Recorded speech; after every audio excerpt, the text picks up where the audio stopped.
Sorry. Who was speaking there?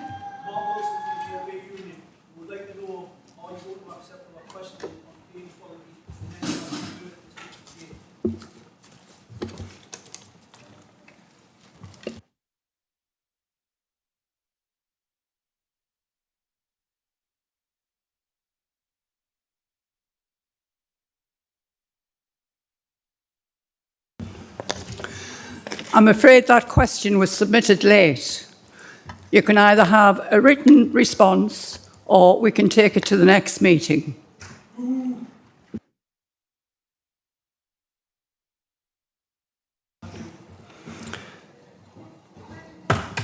Good afternoon, and thank you for attending this meeting of the Council. Please note that the meeting is being live streamed on the Council's YouTube channel.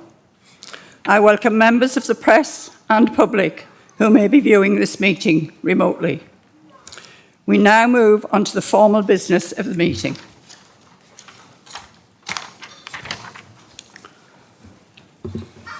Can we take the notice convening the meeting as read? Do we have any apologies for absence?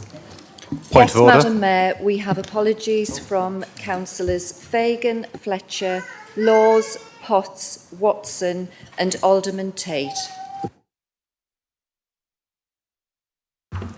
Are there any further apologies? Councillor Mullen?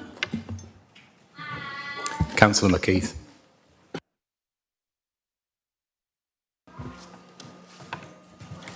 Madam Mayor? Stephen O'Brien's running late, but he should be here later.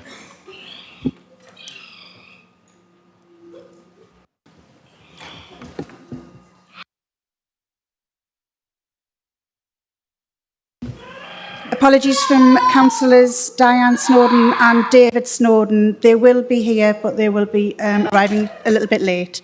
Thank you. Point of order.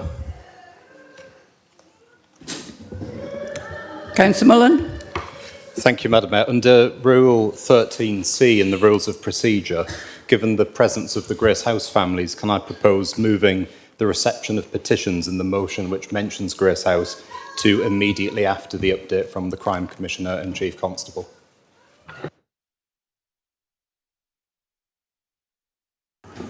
Who seconds this? I'd second it, Madam Mayor. Thank you. Madam Mayor, we agree, but we'd ask the Police and Crime Commissioner to wait until we dealt with the Grace House issue so that we can let families go as quickly as possible once that's been dealt with, if that's okay. Thank you.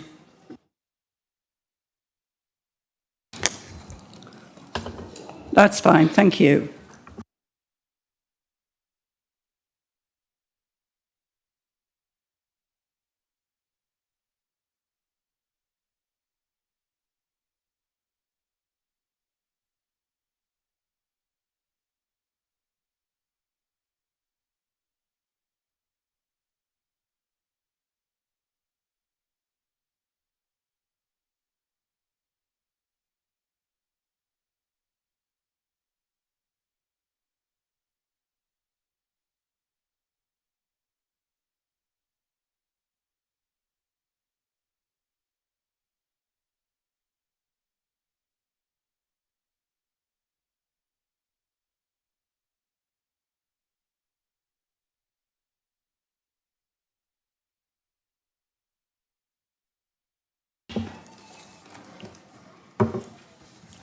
We will now deal with the notice of motion, which is titled Sunderland City Council Summer Failures.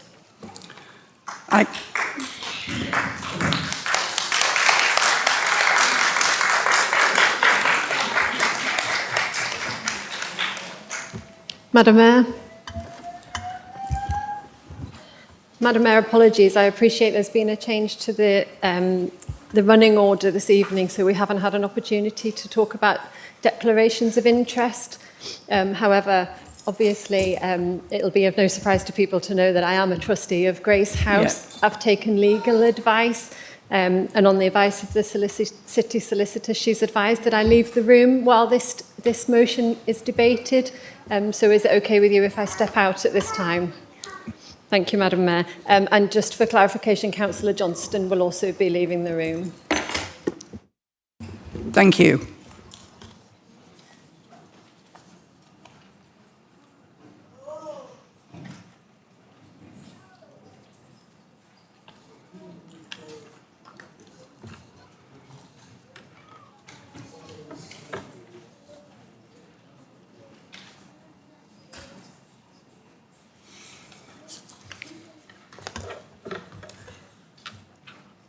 I call upon Councillor Sam Johnson to read and move the motion.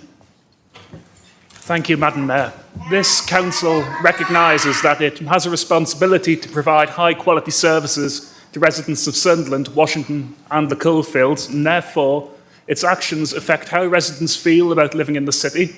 It represents the city on the national and international stage and must ensure that its actions promote the city in a positive light.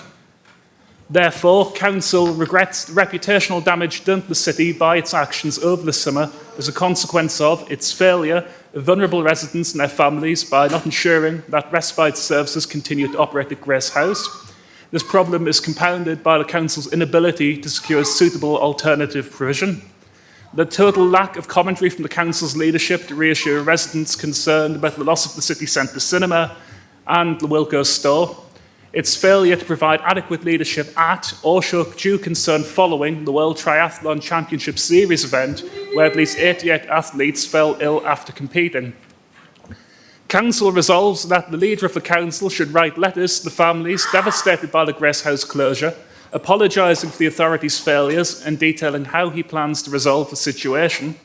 That the leader will set up a cross-party city centre working group which will engage with businesses and leisure providers to address concerns relating to the loss of retail and leisure opportunities, and that the leader should write an open letter to competitors at the triathlon, apologising for the council's failure to ensure that they had a positive experience while competing in the city, and for his lack of compassion in his initial media remarks following their illness.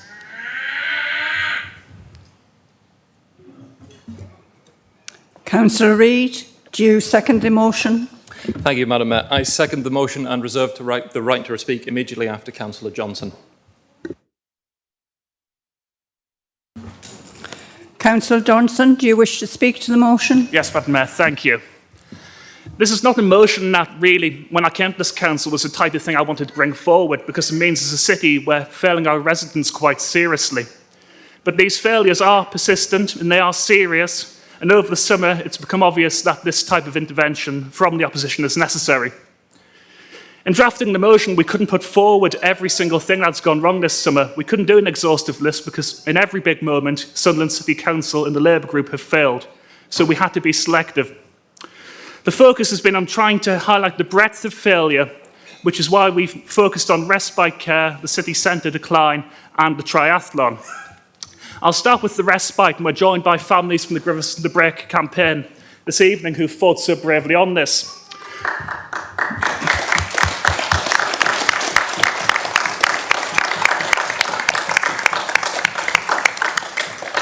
The council's failure to find appropriate replacement for Grace House, or indeed just to keep Grace House, is a dereliction of duty to some of our city's most vulnerable residents and their families.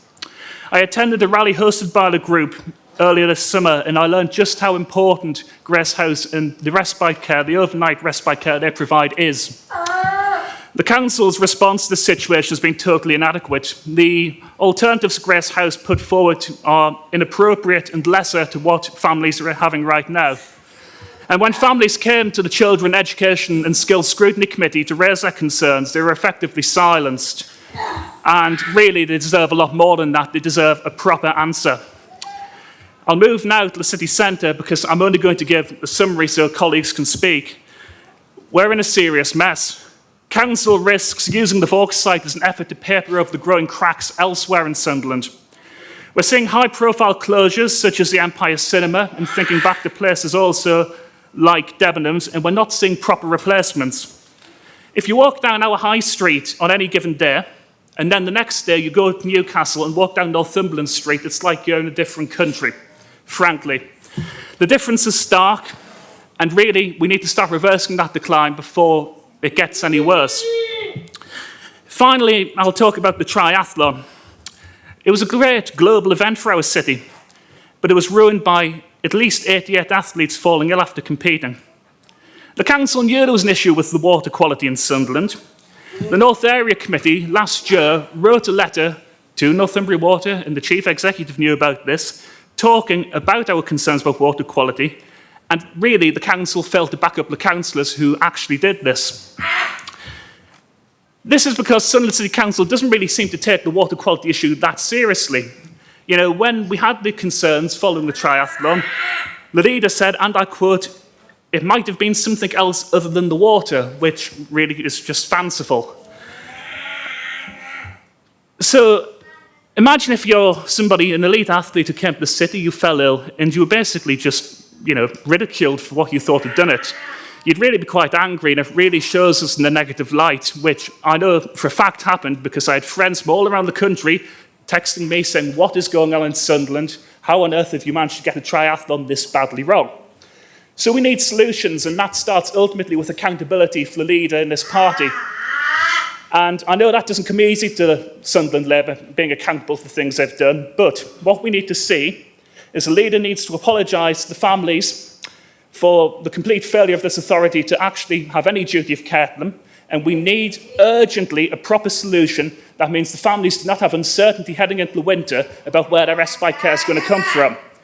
We also need to set up a cross-party working group on the city centre because time is running out to get this right. We can have this lovely PFI Palace, Graham, but if there's nothing else here, nobody else is going to come here. So let's sort it out.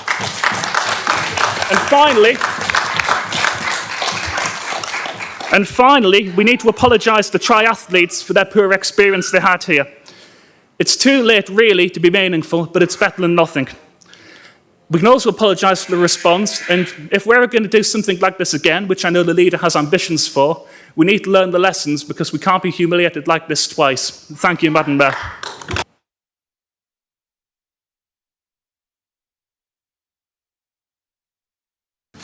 Councillor Reid. Thank you. Moving this item up the agenda, in doing that small act of respect for these families that have came here tonight, I think you have treated these families with more respect than this council has done throughout this entire scandal.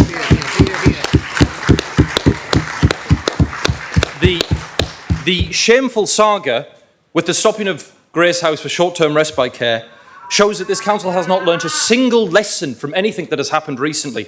So the economics of it, of course, if we have one single provider of short-term respite care, we will be more open to price gouging, and that is exactly what has occurred at this point. In terms of children's services, the council has spent years trying to regain the reputation that it has for child services after the report that came through recently, and there's been a lot of good work that's done with that. This scandal, if I recall, also led to a portfolio holder losing their position, so I look forward to seeing the consequences of this one. But all of that work to repair the reputation of this council has just been washed away because of this shameful decision. This motion's title is Summer of Failure, but we've stolen the summer from these families by piling on this uncertainty and anxiety. Did you want to spend the summer protesting against the council? Is that what you wanted to do? I don't think so. Did you want to spend time with your children in the summer, as you should have been allowed to? Did you expect to be treated with such disgusting behaviour by this council, on a council that is supposed to be looking out for them? No, they have been let down by this council, and it is our job to fix that problem. All of the good work that has been happened recently to improve child services, the reputation has been wiped away. This will continue to make national headlines because it is such a personal issue. It's the most vulnerable families, and I've spoken to some residents who are residents of mine. They are the most vulnerable families in our city, children with complex needs. And from what I can gather, some of them haven't even been contacted at all by this council, by the decisions that are being made. I've literally seen better communication from people delivering me pizza than the council has done to these people in such an important provision. Yeah. And I think it's genuinely shocking, and I can't quite figure out what the problem is. And through freedom of information request information that I've been seeing, I actually genuinely don't think that the councils over there had anything to do with this. But we decide here tonight how that decision ends. Because every day that this carries on, every day that we pile more anxiety onto there, every copy and paste email that councillors over there send to these families, as opposed to showing them actual decency and communication, is just another, it makes the stain that this is putting onto the council's reputation ever harder to wash out. So we have a chance here today to end it quickly and to communicate properly with these families. Thank you, Madam Mayor.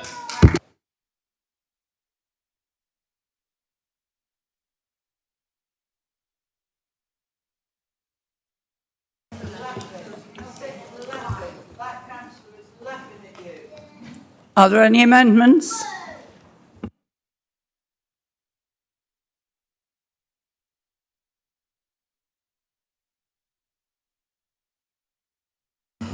I understand that councillors Edgeworth, Mullen, Hartnack and Dunn wish to speak on the motion. Would anyone else like to speak on the motion? Councillor Miller? Leader, Councillor Williams.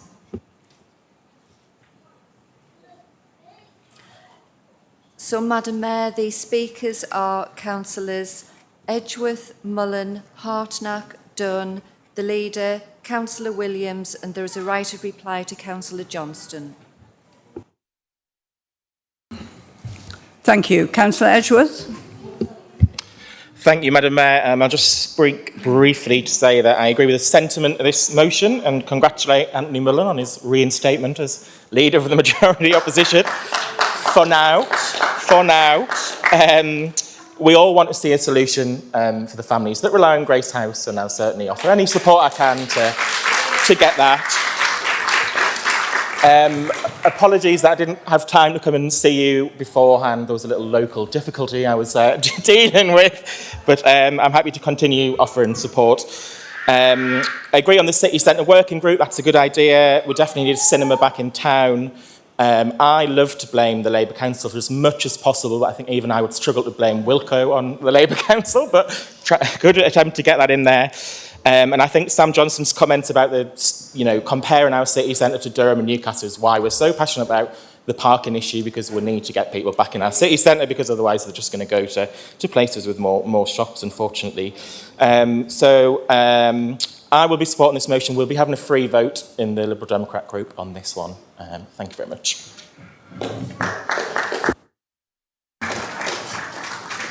Councillor Mullen? Thank you, Madam Mayor. It's not with any pleasure that we reflect for the third time upon the severe reputational damage that has been inflicted upon our city through the negative headline after negative headline over the course of the summer. And the three items listed in the motion, as Councillor Johnston said, are not exhaustive.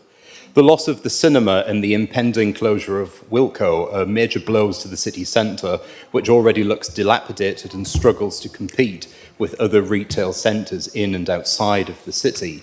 The levelling up and other funding from government has enabled the Riverside development, Culture House, the new arena development and the railway station.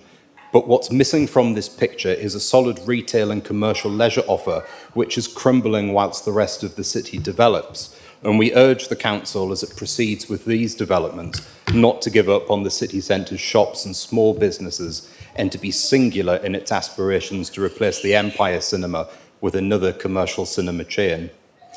The poor communications in response to the crisis surrounding British Triathlon have not just inflicted national damage on the city, but international damage. I was in Amsterdam at the weekend for the Challenge Almere Ironman event, and spectators and competitors alike were talking about a recent event in a city called Sunderland in the northeast of England, where all of the athletes had got ill because of the dirty water. When this kind of story gets out, it's not the reality but the perception that matters, and the council has failed to overcome the negative headlines that were inflicted by these complaints. But the most serious and egregious of all of these failures is the ill treatment of the families reliant upon Grace House respite care.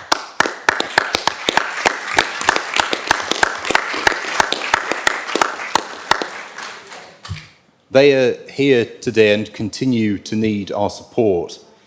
As the carer of a disabled parent since I was 11 years old, I know what the burden is that is placed upon those of us who commit our lives to the service of others' needs without a choice. The requirement for respite care among these families is a temporary but essential break from the challenges that they face every day. We know from documents released on FOI terms by the Council that the Council was aware that it was going to cease use of Grace House in February of this year.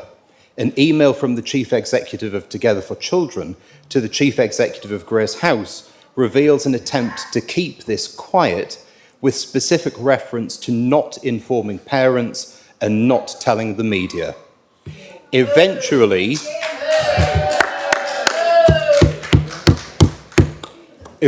some families received an invite to a public meeting, only for that invite to either arrive too late or to not arrive until after the meeting had happened. Royal Mail was blamed. They were told that another meeting would be set up. It never was.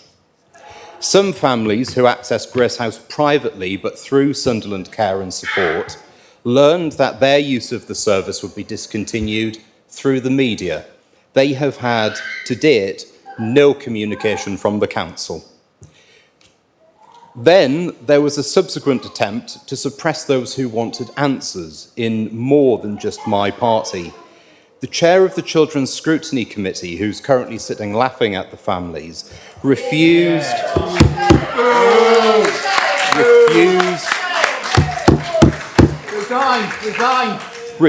to allow lines of questioning in the most recent meeting of that committee, and despite the best efforts of Conservative and some Labour councillors to speak up for the families, the Labour chair didn't allow it. Families of disabled children facing an impending crisis should not have left a meeting of this council feeling like one of its members had treated them with contempt and shown no compassion to them at all.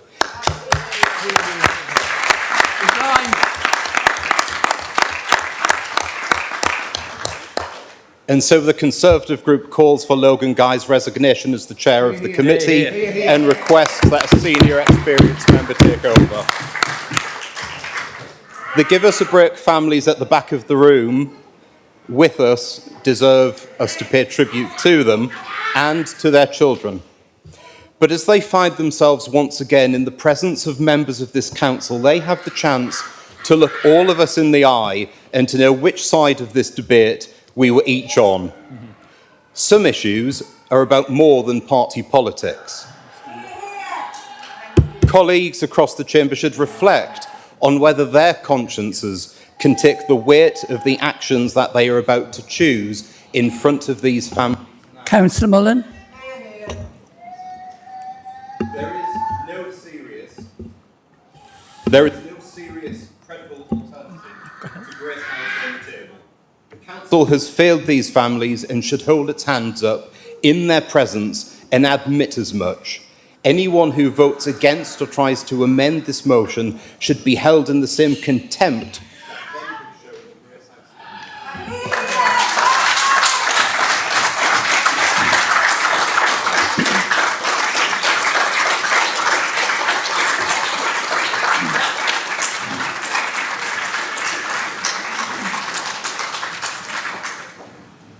Councillor Hartnack. Where do we start with this one, Madam Mayor? What a complete and utter outrageous situation this Labour Council has got itself into during the past few months. Situations which, with a bit of foresight, might have been preventable. I will focus on the debacle concerning the Grace House situation and the catastrophic failure of this council, despite having ample time to renegotiate contracts for respite care for some of our most vulnerable children and their families. It appears to have left things to the last minute and simply failed every single one of those families, many of whom are here in the chamber today. I take my hat off to all those who have campaigned thus far, to the huge number of petitioners who consider the failure of this council to be uncaring and unforgiving. but especially to all the children and families negatively impacted upon by yet more failings of this council. The public might not be aware, but it is this council who have assessed all children and recommended and approved overnight respite care and now won't provide it. It is this Labour Council, therefore, that has failed to proactively ensure continuity of service provision for these young people and their families. And whilst the council might try and blame Grace House, it is this Labour Council that has failed, despite having significant time to pursue adequate provision in this instance.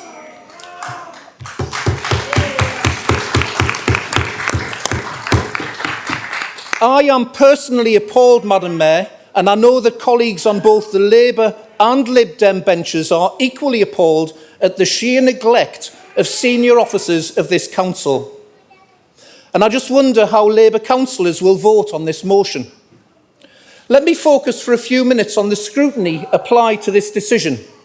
Scrutiny panels, of course, being totally useless as a means of holding the council to account for issues such as land deals, which appear very dodgy indeed, but opposition councillors and officers clearly don't want scrutinising. Last week, this decision was called into scrutiny and chaired by Labour councillor Logan Guy, who I'm told acted as a mere puppet and actively restricted any discussion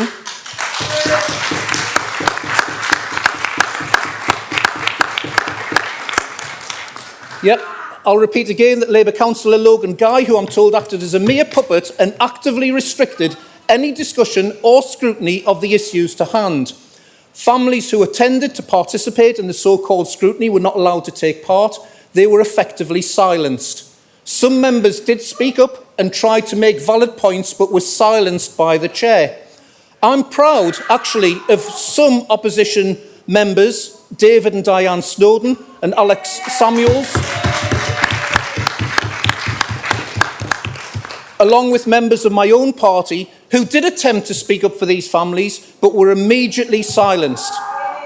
So this, ladies and gentlemen, this, colleagues, is how scrutiny works in this city. A bad decision is reached and nobody is held to account. And I'm reminded of the saying, the only thing necessary for the triumph of evil is for good people to do nothing.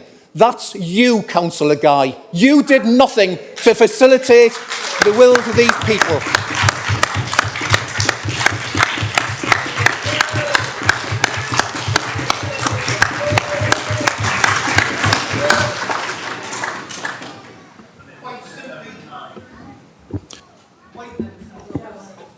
Quite simply, and then comes the attempted cover-up.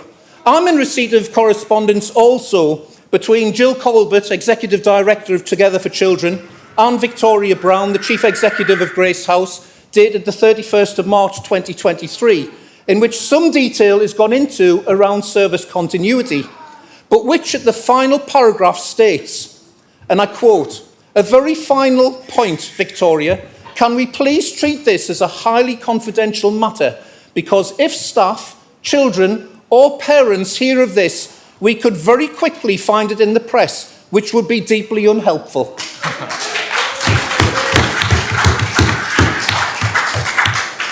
Deeply unhelpful indeed, Jill Colbert. Secretive, misleading, disingenuous, and worst of all, yet another executive director on this council earning over £130,000 a year, and if that's not enough, another £12,000 market premium payment awarded by the chief executive for being totally unaccountable for the distress caused and for deceiving vulnerable families and covering up total incompetence. Councillor Hartnett. Councillor Hartnett. So, Madam Mayor, yet Councillor another... Hartnett. Don't think you should be going on about an officer, and plus your 5 minutes is up. Okay, Thank you. So this, Madam Mayor, is yet another shameful episode concerning this uncaring and incompetent council. Thank you, Madam Mayor.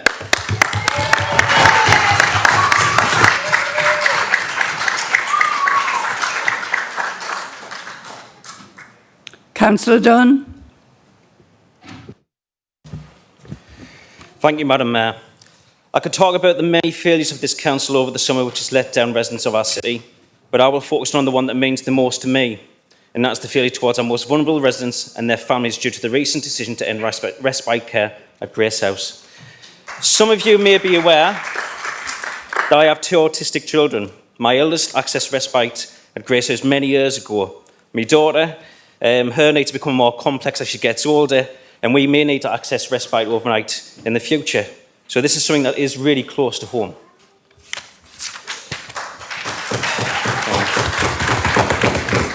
I'd like to start with how this decision was communicated to council members and families. You would assume that the decision of this magnitude would come via the Children Education and Skills Committee, where members could scrutinise and review it. But you'd be wrong. That didn't happen. You might have expected an email or a face-to-face discussion with council officers, but again, you'd be wrong. As a member of this committee, I found out on a Sunday evening via a Facebook post by Grace House. I was literally stunned to see the news delivered in such a way. Surely the council would inform parents and carers of the decision of this magnitude via social media? Surely they wouldn't do that to the most vulnerable children and families in our city? But you know what? They did. Some families to this day have still not received an official notice from this council about the fact their respite care is about to be ceased in November. The day after I saw this devastating news, I was inundated with emails and phone calls from families who were seriously distressed and anxious about what would happen to their children. I met with some of the families in their homes to discuss their views and their concerns, which was quite frankly disturbing and shocked me to the core. In response, I emailed the chair of the Children Education Skills Committee and the Director of Children's Services to seek some answers to what had unfolded. As a matter of urgency, I felt that scrutiny should have this issue brought to the next meeting in July, which at the time when I sent this email was only 2 weeks away, with the intention of reviewing the decision and getting some answers. However, after the chair spoke directly with the Director of Children's Services, he informed me that he made the decision not to raise this at scrutiny until the September meeting. I was disappointed with this brush-off, but accepted it in good faith that we would be able to scrutinise this decision in September. We come to that July scrutiny meeting, and the members were informed by the chair that the only item that would be added in September's meeting would be the presentation entitled "The Future Provision of Short Break Respite," and that Grace House would not be open for discussion. My colleagues were astonished at this turn of events, where an executive decision had been made, appeared to skip both the council cabinet and the scrutiny process entirely. I proceeded with a Freedom of Information request for further details and received various reports and emails that were used to make this decision to withdraw respites from Grace House. The flippant way this was handled defies belief. I was shocked to find an email from Jill Corbett to Victoria Brown, dated the 31st of March of this year, confirmed that the council would not be continuing respite at Grace House, with the final line of this email summarising the shambolic way that this was handled. And I know this was already mentioned, but I'm going to say it again. And I quote, "A very final point. Can we please treat this as a highly confidential matter? If staff and children or parents hear this, we would be very quickly fined in the press, which would be deeply unhelpful." If that line is not the very definition of adding insult to injury, I don't know what is.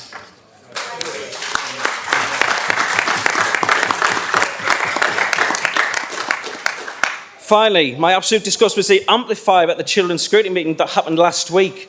Parents and carers who attended the meeting were denied the opportunity to ask questions about a decision which will have such a devastating impact on their lives. They were forced to hear their children discuss a set of data, while council members could not look them in the eye. Committee members were informed that officers would not be answering any questions about Grace House decision, and to top it off, members were informed that the chief executive met with Grace House that very week with a view of reopening negotiations and was told no. 6 months too late.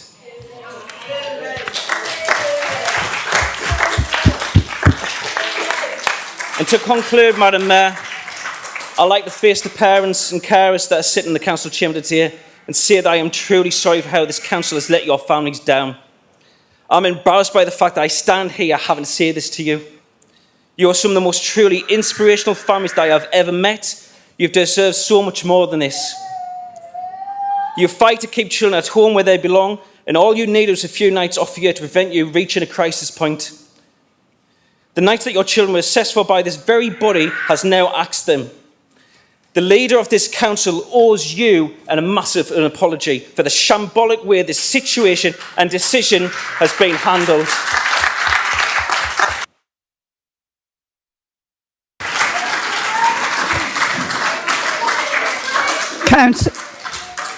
Councillor Dunn.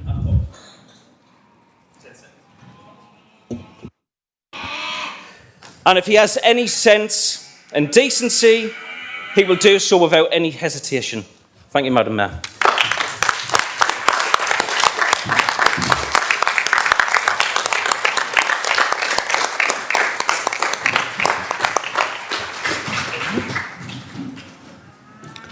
Leader, do you wish to speak? Thank you very much, Madam Mayor. I feel a real sense of pain that we are in this chamber tonight having to put parents and their children through such a stressful situation. I'm deeply disappointed with the politicisation of this issue by the Conservative Party opposite me. Excuse me, I sat in peace and quiet and listened to your vile abuse of the system, Councillor Mullen, so please give me the courtesy of speaking. You will get, or Councillor Lyle will get a right of reply because you brought the notice of motion. At no stage does any council wish to harm its residents, especially those that have needs that we are there to support. And what annoys me most about this notice of motion is this notice of motion is not just about you. It's not. It's being used as a rubber ball so that the Conservative group can moan on about shops closing and the triathlon down the beach. That is politicisation of residents and their children, and the Labour group would never have dreamed of doing that. And I thank Councillor Edgeworth for having a sensible response on this, whereas you have gone straight into the gutter, as you always do, to try and score cheap political points about this. Now, Grace House is an ongoing situation. I want to see a resolution for you all. Currently, we have the use of the premises until the end of November. I am told that by the end of November, the council will have alternative provision. As far as that, now, please, that is what I'm told. I'm telling you what I've been told, right? Secondly, this problem isn't caused by the council. It's not even caused by Together for Children. It's caused by Grace House. Caused by Grace House, who accepted that we would pay a certain amount of money for the space we use in their premises. And that was agreed at the end of last year with Together for Children, because it's Together for Children who deliver the service, not the council. And then, effectively at the last minute, decided that they would accept an offer from another business to take the respite care space for more money. That's what happened, ladies and gentlemen. Wasn't the council that did that. Wasn't the council that did that. I'm just trying to tell you what happened. At the end of the day, budgets were agreed. Well, you tell the Conservative government to give me more money and I'll find more money. We have the money we have. Thank you very much.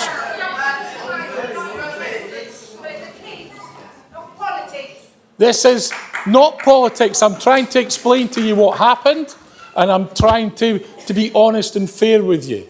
Now, that's where we are. The council is ensuring that we have alternative provision, but this problem was not caused by us. It was not caused by Together for Children. It was caused by Grace House, and you should really be asking Victoria Brown as Chief Executive to justify what she did, when she did it, and why she did it.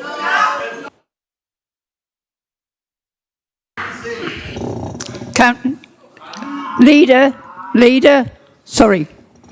Can we just let the leader finish, please? You've listened to all the rest, and I think we should listen to what the leader has to say.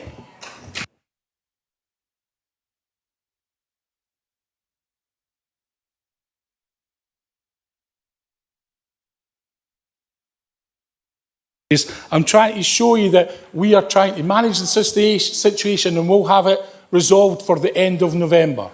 For people to be saying that the respite care is gone is wrong.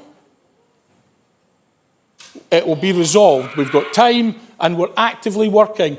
Together for Children's contacted you all. Yes, and more than once. I've seen the lists of the people, and I'm assured by Jill Colbert that has happened and is ongoing with several of the families, right? Please give us the chance to effect a positive change that is caused by a third-party organisation. That's all we're asking for here, right? And we're still at Grace House. We're there until the end of November. So I wanted to say that to you, and at least you can say I've said what I believe is. I've not tried to hide behind using words that are iffy. They're not. I've said what I think it is. And if you don't like it, I accept that. I understand that. Were you, I might be in the same position. But I'm the leader of the council trying to tell you where we are. Now, back to Point the of order, notice. Mayor Sunderland.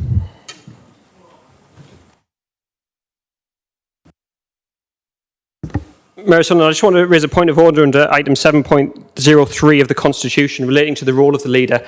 I just wonder if the leader could clarify, because I'm a little unsure here. He said, I understand and I am told. Who exactly is making the decisions around this? Thank you.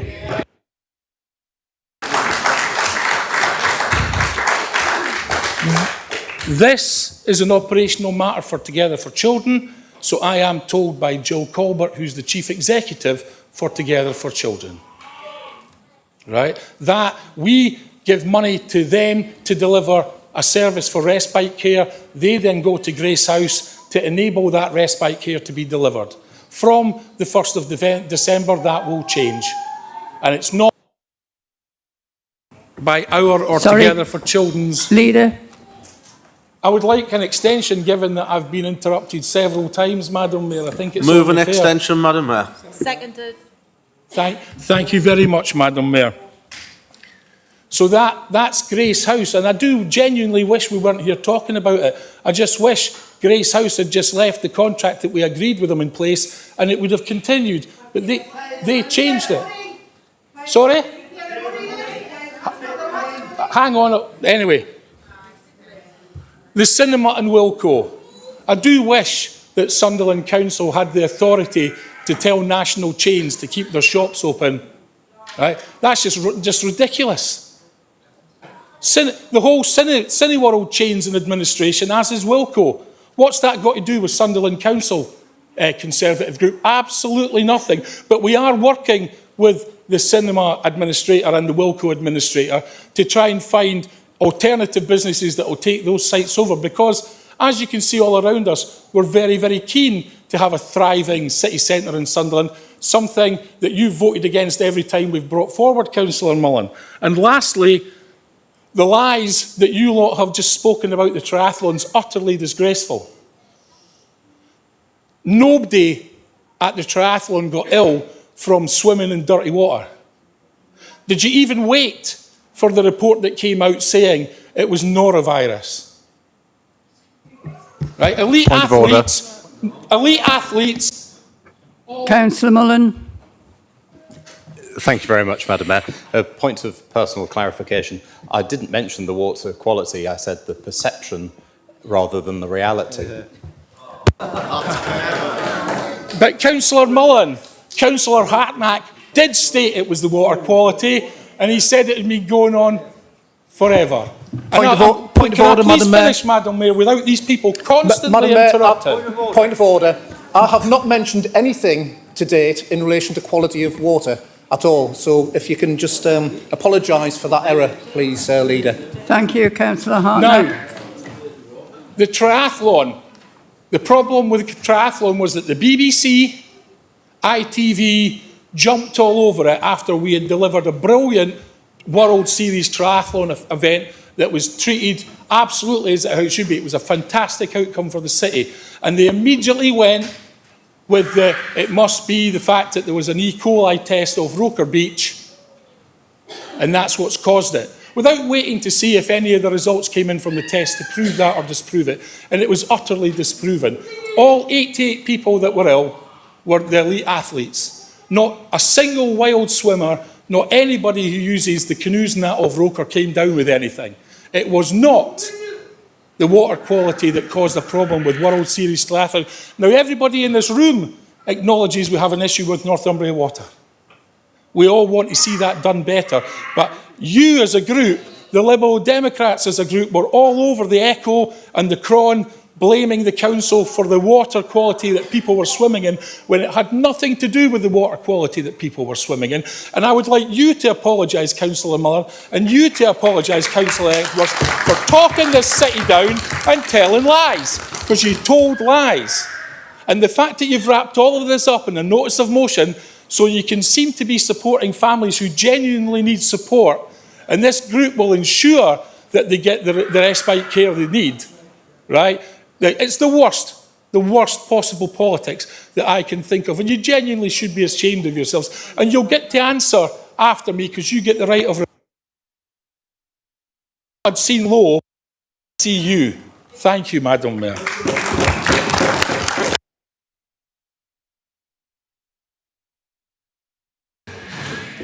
Councillor Williams. Thank you. Right. Good evening, ladies and gentlemen, and children. Mine's going to be a mix of what I was going to talk to you about in the response to my question, and then some personal thoughts from here. So, I only want to address the Grace House issue as part of this notice of motion. So, as partners across the city, we are very, very aware of the impending loss of respite to you as families. We are doing everything we can to secure a new provision for the future. I want to remind colleagues and families here, Grace House Charity required us to match the cost in terms of an offer it had had from a third party for the space used in the respite service. It was a substantial cost increase and the loss of the soft play area that our children used while having a short break at Grace House. Being unable to reach an agreement with the charity about the terms it set out, we are actually paying that increased rent to allow us to stay in the building till the end of November. We are committed to reopening conversations at any point now, and as the leader said, I firmly believe the issue is sitting within Grace House if we come to any sort of agreement from there. It's difficult. As Councillor Mullen said, he's been a carer from the age of 11. I was a carer for my mother from being 16 till she died. I've had 30 years of it, and it's difficult.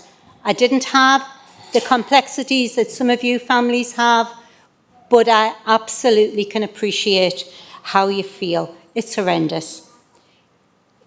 If you really think any of us want to be in this position, I would ask you to look within yourselves to realise we are all individuals, we all have feelings, and there, for the grace of God, go many of us who don't have children with those complex difficulties. So, absolutely, a loss of this service is just not tolerable, but we are in a situation that we now have to deal with. We have to look to the future. I do hope that we are able to secure a property which we would look for you as families to be able to support us to be able to get right. The needs of the children who've used Grace House over many years have changed, and we need a slightly different facility now. I hate the fact that this is being used as a political issue. It isn't about politics. This is about children and what they are actually entitled to and what they deserve. To play around with it is absolutely cruel and inhuman. I also feel it's not appropriate to harangue fellow councillors or officers within this council chamber either. I don't think that's the facility to do that, and I'm disgusted that some people think it's absolutely the right thing to do. So, to you families, I do hope we can move forward. absolutely do not want to be in your position. This is horrendous. We have to move forward. We're being forced to move forward. And I do hope that you could consider working with us to get that provision right for your wonderful children. That's what it's about at the end of the day. Okay, perhaps we could take this discussion up after. Would you prefer that? Well, okay, then I have my information from officers. But whatever your view is, we want you to support us to move forward to get that provision and, you know, have that respite, because it's unfair on your children and yourselves not to have those breaks that you absolutely need. Thank you.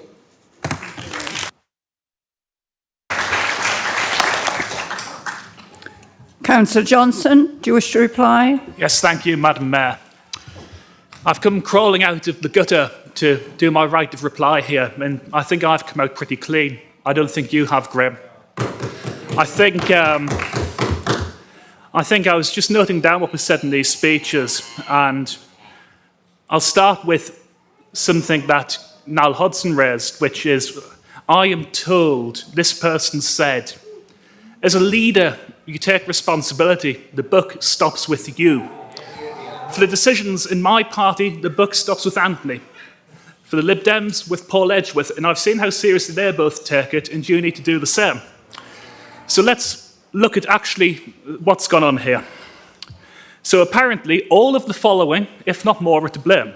The government, Grace House, Anthony, me, Lyle, Paul Edgeworth, Jill Colbert, the legions of lying elite triathletes, and the media. What a coalition we formed to conspire to do this to Sunderland Labour. Really, actually, Graham, it's you. You've been the leader of this council since 2018, and we're 5 years in and still serious failures, still mired in scandal as it was under your predecessor, and I question now the progress actually the city has made under you. No, I'm not joking, Graham. I just hope that even if you vote against this motion that fails tonight, the families have finally had their voice heard, and I hope, even if you can't face it tonight, over the next few weeks, days, months, whatever, you sort this out for them, because quite frankly, it makes me emotional. I don't know how they feel. I'll end by talking about city regeneration, since this is clearly the bone of contention. Why is it when anything new is built in this city, we see Councillor Graham Miller or one of his cabinet stood outside in a hard hat, even when it's got actually nothing to do with him? You know, very happy to take the high moments and be, look, front page Leco, I'm in front of this great new factory. But when the cinema closes, when the department store closes, when anything else closes, it's not you. You can't take the good without the bad. Let tonight be a lesson, the Labour group, that actually you're responsible for a lot of people running this council, and you've really got to start booking your ideas up. Thank you, Madam Mayor.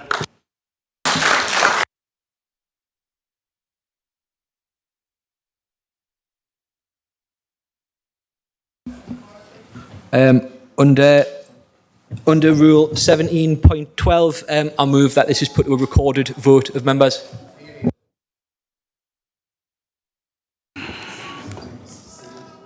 Thank you. Are we going to vote on the motion? So thank you, Madam Mayor. If the officer could let us know when the vote is ready, please.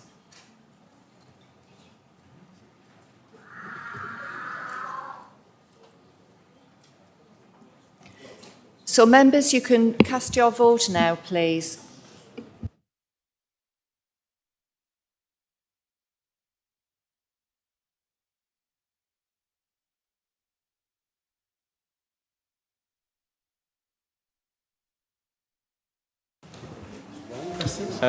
Madam Mayor, there's a machine not working here.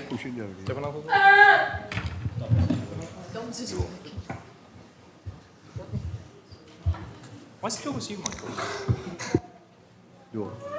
Is he voting for it? You can vote whatever you want to put it off or written.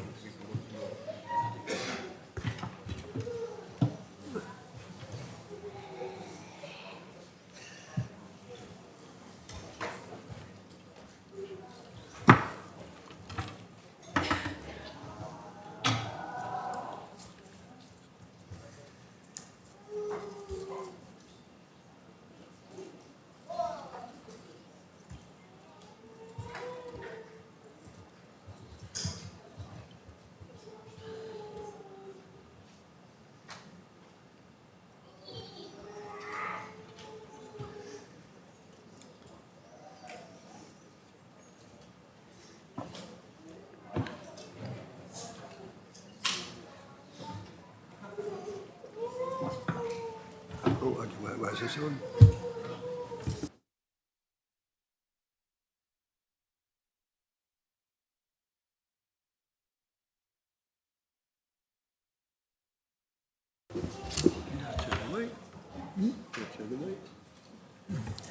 So, members, the vote will be closing shortly.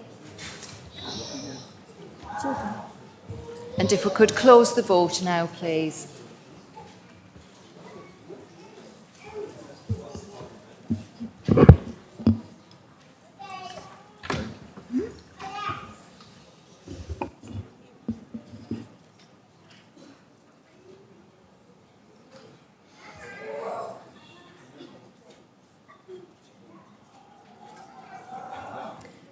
So that is 21 votes in favour, 1 abstention and 43 votes against, and so the motion is defeated.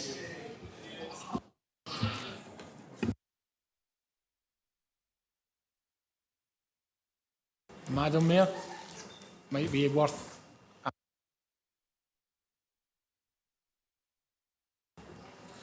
question as well, okay? Do the children want to leave now? Would you like to Madam leave? Madam Mayor, Sorry, Councillor Mullen. in my original point of order, I did also ask for the reception of petitions to be brought forward.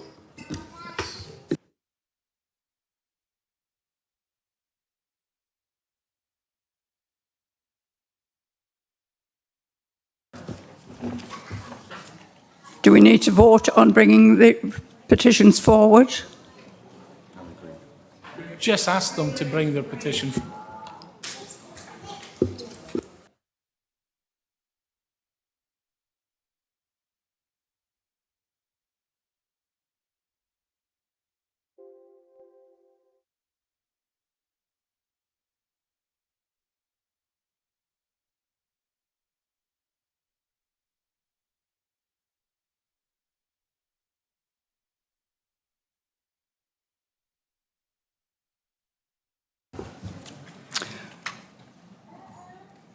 Okay. The next item is the reception of petitions. Do any members have petitions to present? So, Madam Mayor, we'd received notice from Councillors Mullen, S. Johnston and Graham King.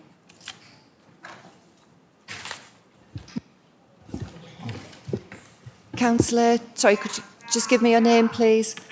Councillor Walton, Madam Mayor. Councillor M. Walker. M. Walker. Councillor Mordy.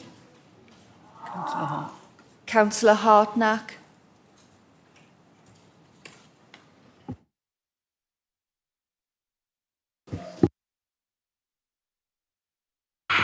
Councillor Mullen. Thank you, Madam Mayor. I and colleagues have a petition signed by 8,316 residents of Sunderland,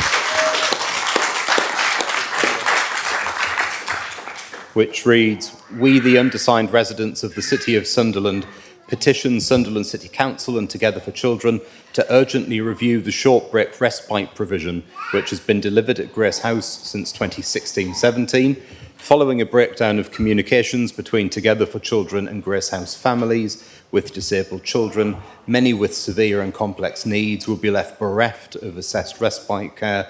Following an announcement to parents, that provision will cease in November. We fully support the Give Us a Break campaign and ask that negotiations are recommenced to provide this essential care with continuation of service whilst an alternative building is sourced."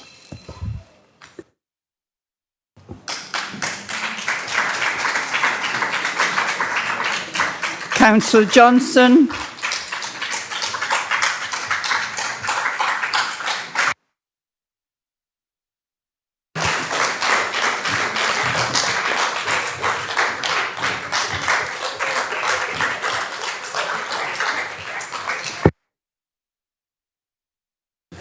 Thank you, Madam Mayor. I'm presenting this petition on behalf of 267 residents of the city, and the text reads as follows.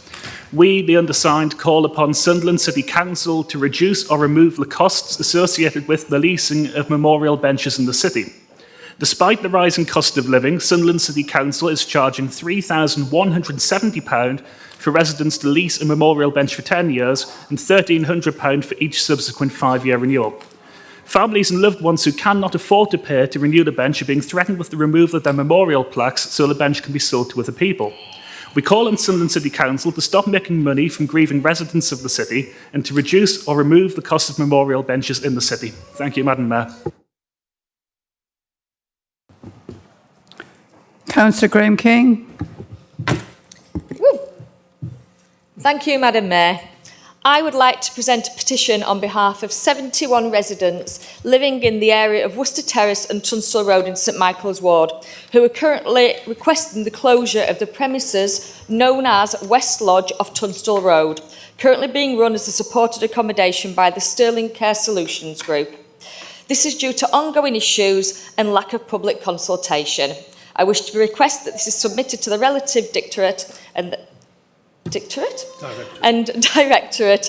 and I'm kept fully updated on their behalf. Thank you. Councillor Walton. Thank you, Madam Mayor. I'd like to present a petition on behalf of 532 residents, day visitors and temporary residents at Seaburn Camp for a pelican crossing at 2 Whitburn Bents Road. This is a particularly dangerous place to cross the road, and specifically to the bus stop opposite. In passing, many thanks to Darren at the Seaburn Bay Fish Restaurant for helping to organise this petition. Thank you, Madam Mayor. Councillor Michael Walker. Thank you, Madam Mayor. I wish to present this petition on behalf of 1,109 residents. We, the undersigned, call upon the Council to take action and engage with the Police and Crime Commissioner to help stop the spate of shoplifting in Concord, Washington and nearby areas. This is putting the livelihoods of many local and independent shops at risk due to continued inaction. Repeat offenders often return multiple times per day without fear of reprisal, and the shops are simply unable to sustain these losses whilst no action is taken. Something needs to be done, and the current measures have been insufficient, leaving shops and residents fearing for their safety and livelihoods. Thank you. Councillor Mordy. Thank you, Madam Mayor. I'd like to present a petition on behalf of David Newey and the St Peters Ward Labour Action Team, which is signed by over 50 residents of Given Street and the surrounding areas. The petition reads, we, the undersigned, are asking for road safety measures at the junction of Given Street and Harbour View and urgent repairs to the road at the same junction. We believe that left alone, these will cause serious safety issues. Thank you, Madam Mayor. Councillor Hartnack. I've been handed this petition this afternoon from 79 residents of Southwick Ward with a covering note to say that to make councillors aware that the residents of the area have lost faith in Labour and the council is failing to provide a safe and healthy environment for residents. In particular, we, the undersigned, oppose the current planning application to the halfway house on Southwick Road. Thank you, Madam Mayor.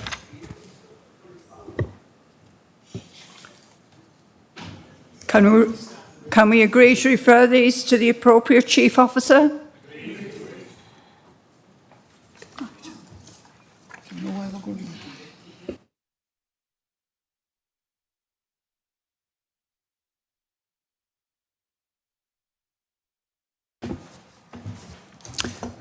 Thank you for your patience, ladies.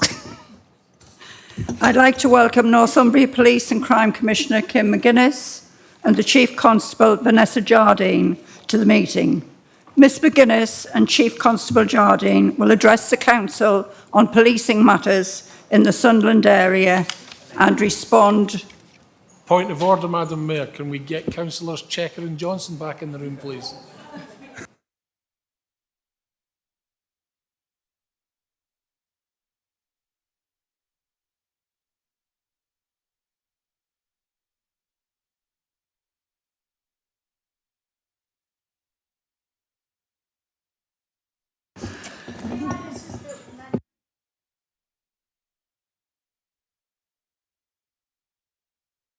We'd just like to keep you waiting a bit longer.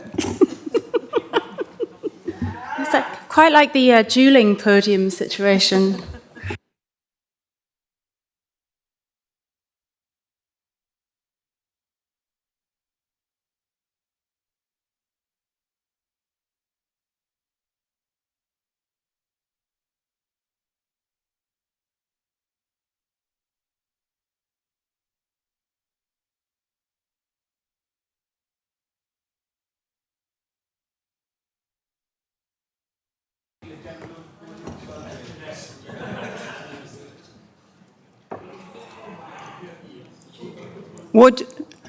Would the ladies from Grace House like to leave now, or do you want to stay?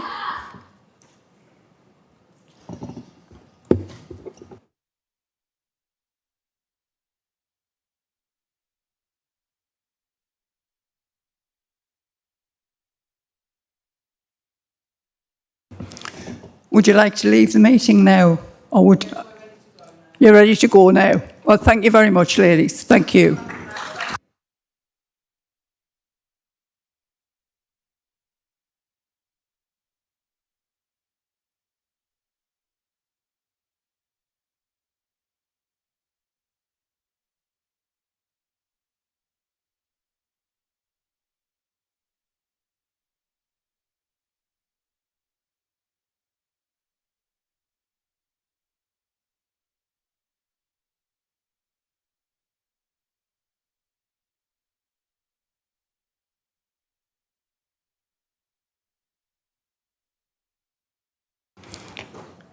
I think we'll just have to start. Yeah. Ms McGuinness. Thank you, Madam Mayor, and thank you, Council, for inviting us this evening. I'll start with a short series of opening remarks, and then I think that the plan is for us to move to questions, and we'll tag team these. So, first of all, I'll formally welcome Vanessa to the force. She is a relatively new Chief Constable, and I'm really pleased that she's here with us in the chamber this evening to answer the operational questions.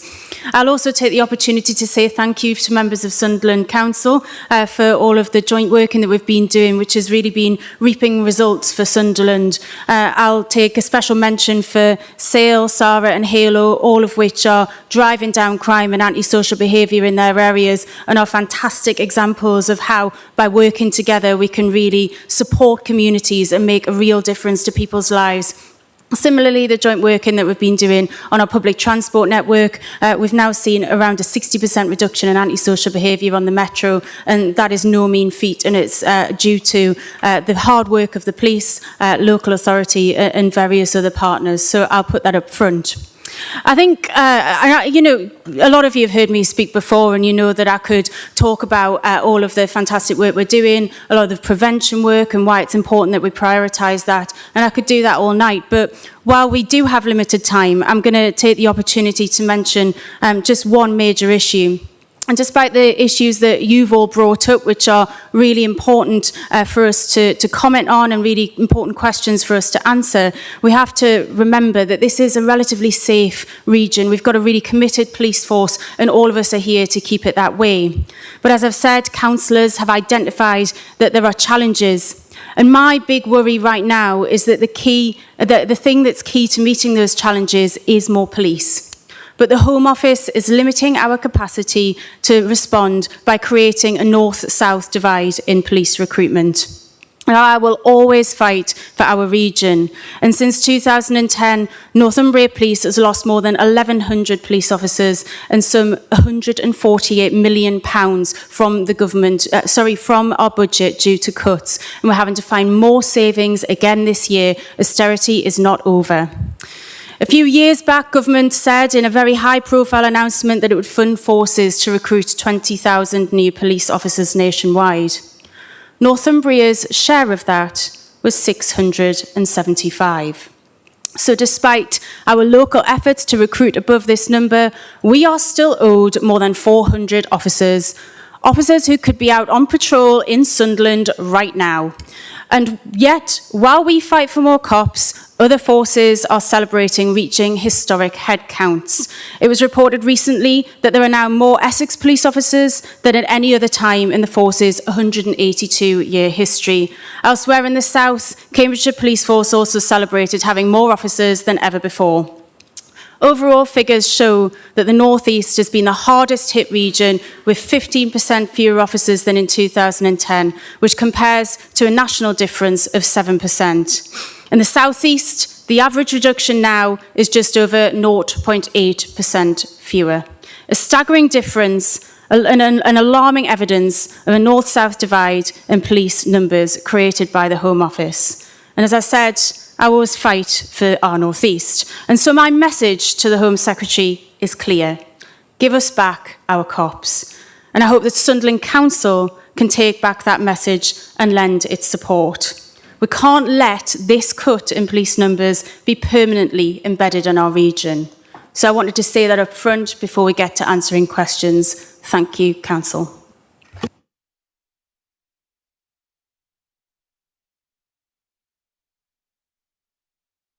Jardine. Thank you, Madam Mayor. The only thing I wanted to say before we address the questions that have been raised to us, that it's a real privilege to be the Chief Constable of Northumbria Police, and thank you for inviting me to your council meeting this afternoon. And the reason it's so important is one of my absolute desires and pledges that I've said to the community is that I want to hear from the community. I want to understand the issues that are affecting the community.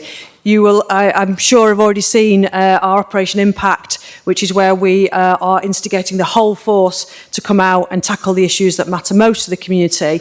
And we came out here into Sunderland and visited over 300 homes and actually carried out a survey with residents to understand what matters to them.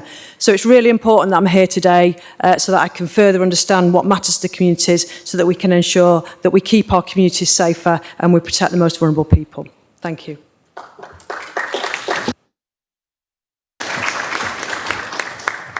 Thank you for your presentation. Now I'd like to invite Councillor Blackburn to ask a question. Thank you, Madam Mayor. Residents time and time again on the doorstep ask the question why they no longer see the same local community police presence in their neighbourhoods.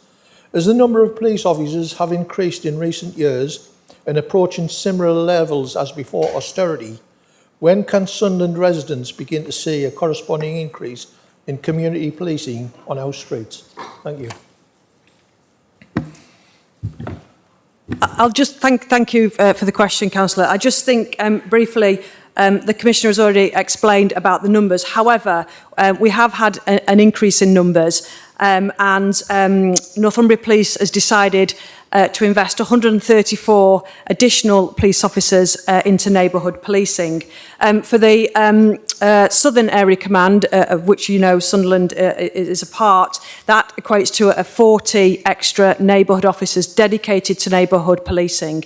There is a brand new neighbourhood policing model that actually goes live on the 18th of September, next Monday. That increase of 40 officers equates to a 48% increase in neighbourhood police officers in the area. So we are very, very committed. I am personally very committed to neighbourhood policing. The only way to tackle crime is to prevent crime from happening in the first place, and those officers are all dedicated to neighbourhood policing in order to do that.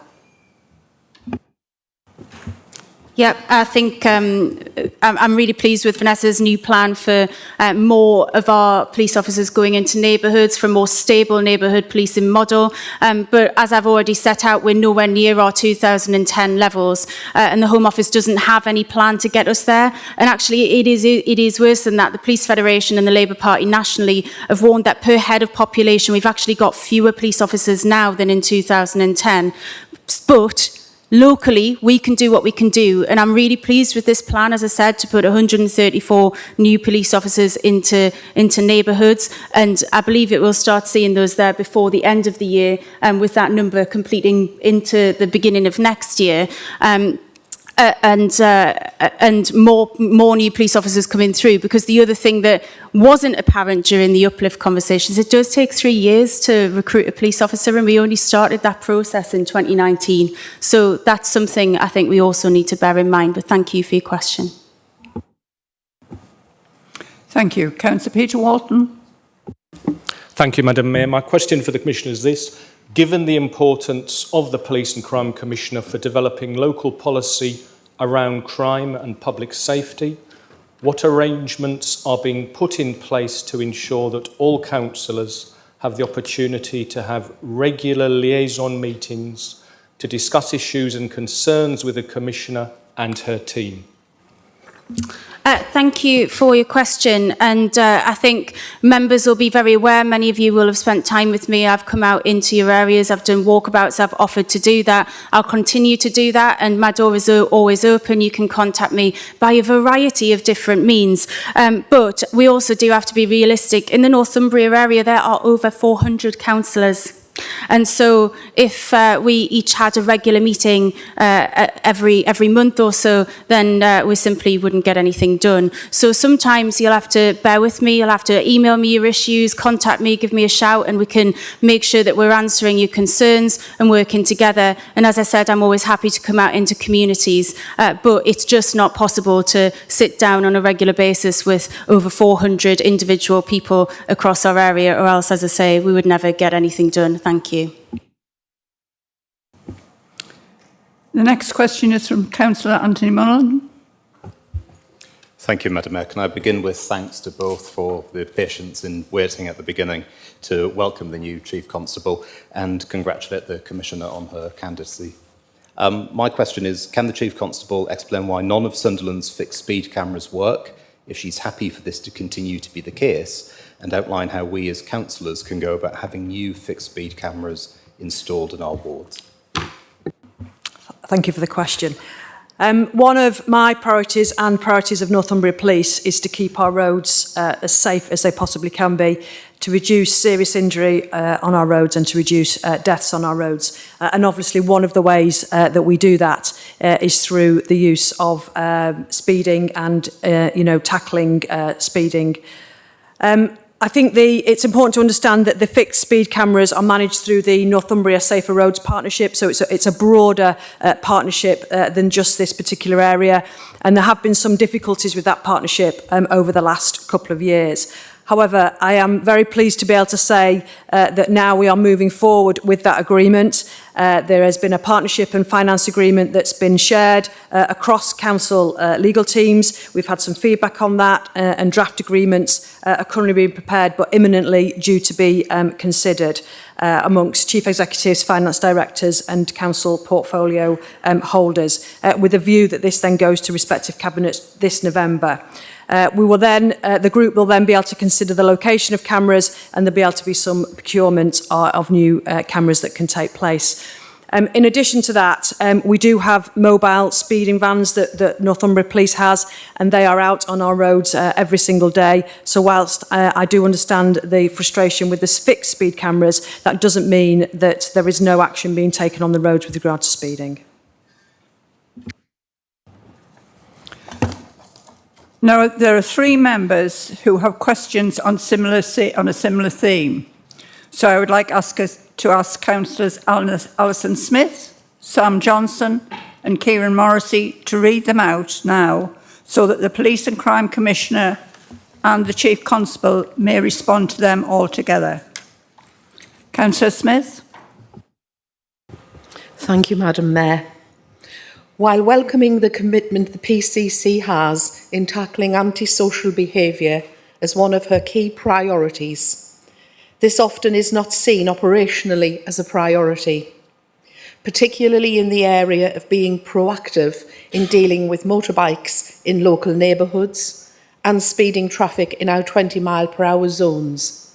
Could the PCC please inform on what changes are being considered to improve the position and reassure residents? Thank you. Councillor Johnson. What plans does the Chief Constable have to stop antisocial driving so that residential areas are not treated like race tracks by irresponsible drivers in cars and on bikes and quad bikes? Councillor Morrissey. Thank you, Mayor. There's an increase in complaints from residents about motorbike-related crime. Would you agree that Northumbria Police's current approach to tackling the problem isn't working? Cheers. Councillor Morrissey, I believe we were going to have your question. I believe I was pretty much finished. There's an increase in complaints from residents about motorbike-related crime. Would you agree that Northumberland Police's current approach to tackling the problem isn't working?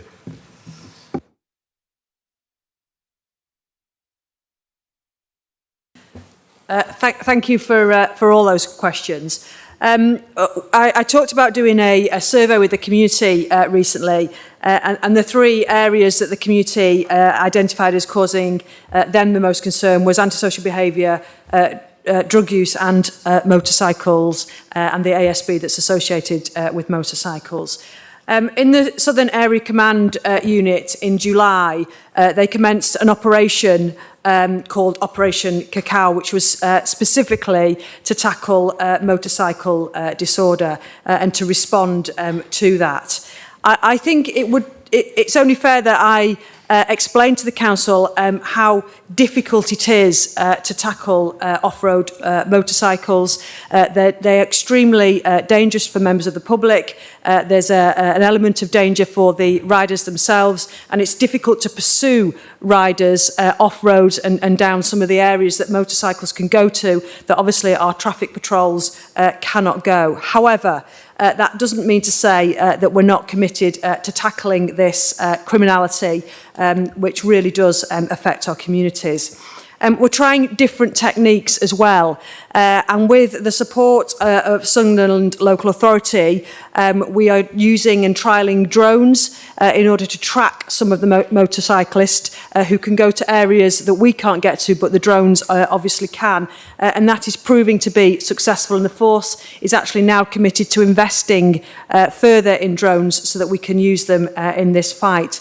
But as part of that operation, I think it's important to say that there have been 8 dispersal notices issued, a number of bikes have been seized, there have been 6 arrests, 21 people have been stopped and searched, and so far 5 successful prosecutions for driving offences. So we are completely committed to this. It comes back to an earlier point where we also need the residents to talk to us about this, because they will know where these people are living, where they are storing the motorbikes and motorcycles, and actually we need that information because it's much easier to go round to those addresses to seize them when they're not being used than when we're trying to pursue them, often not very successfully, around the community.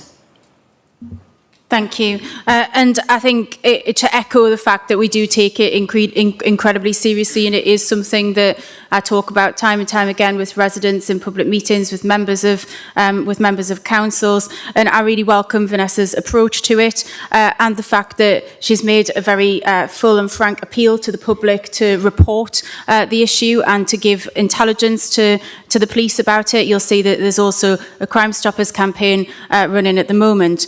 And as well as the ongoing police response, I'm currently awaiting sign-off from the Home Office for a new fund to create a tackling motorcycle ASB unit.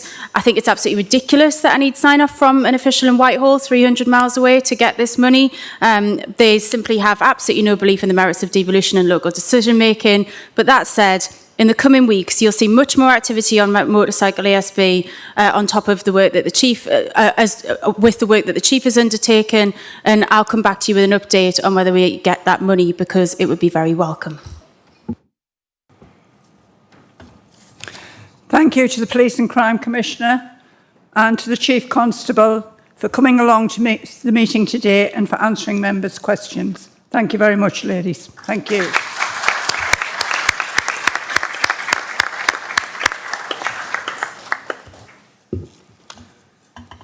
The next item is the minutes of the meeting of the Council held on the 14th of June 2023.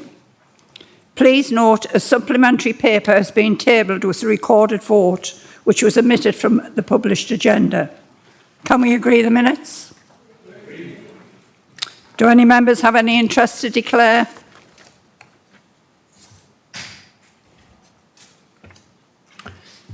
The Council was saddened to learn of the death of former Councillor Ivan Richardson. Ivan represented the Washington East Ward between 2008 and 2012 and served on a number of scrutiny committees and the Development Control Committee, as well as being a governor of John F. Kennedy Primary School during his tenure as a councillor. I ask that we now observe a minute's silence as a mark of respect to our former colleague, Ivan Richardson.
Thank you. Please be seated.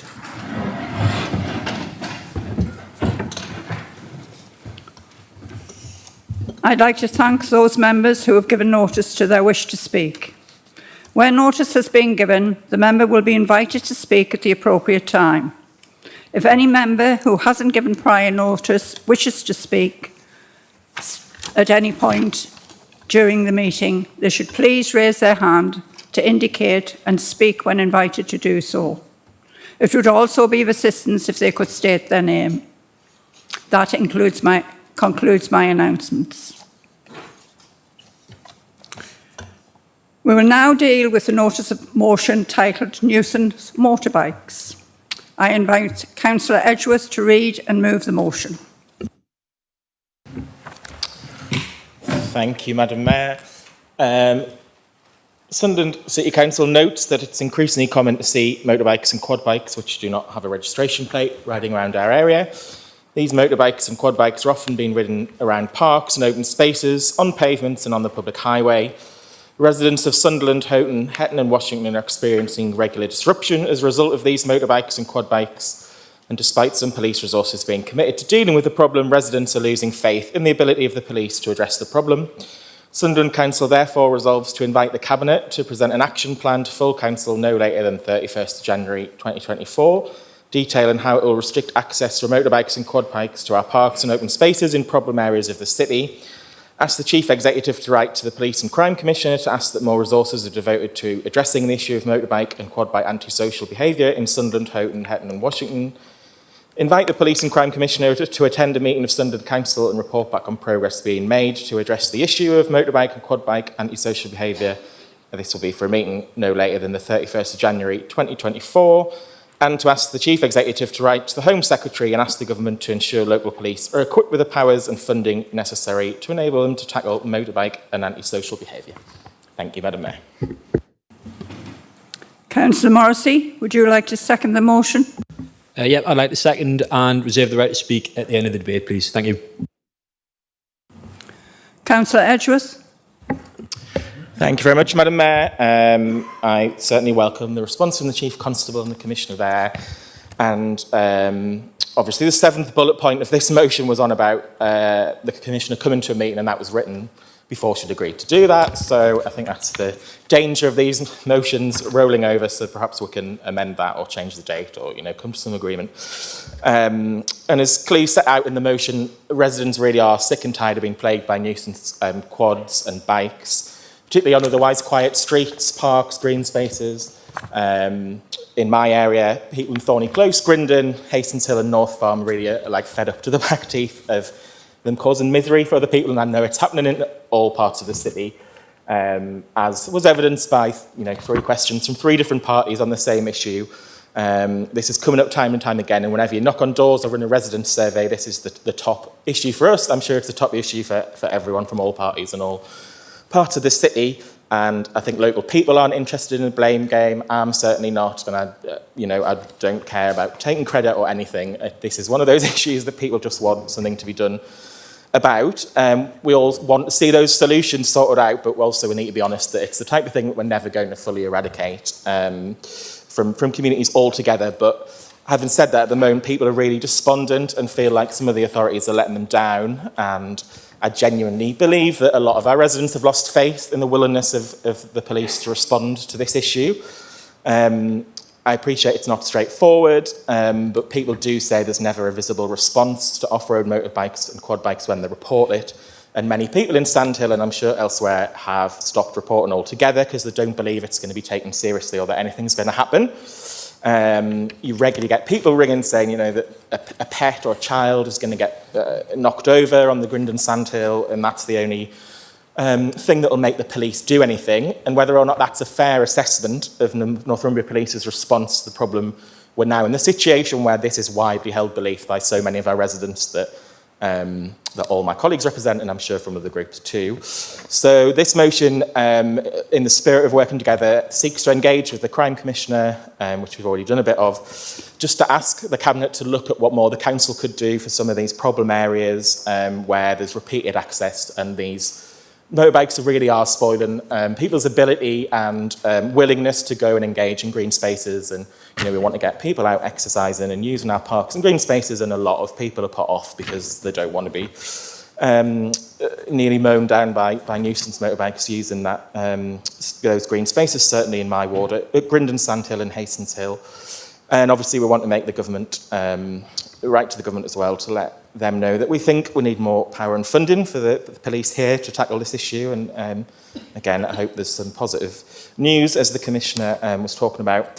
So local people really are getting quite desperate. They want the Council to play its role in doing anything it can to try and tackle this scourge. So I hope that all groups will be able to work together to support this motion, and after this to really put some action plan together to reassure residents. And I hope everyone will be able to support the motion. Thank you very much. Councillor Morrissey, did you say you wish to speak now? I'll speak after everybody else, Mayor, if that's all right. I've received notice of proposed amendments from both the Labour and Conservative groups. I'll take the Labour amendment first. Councillor Rowntree, will you move the amendment?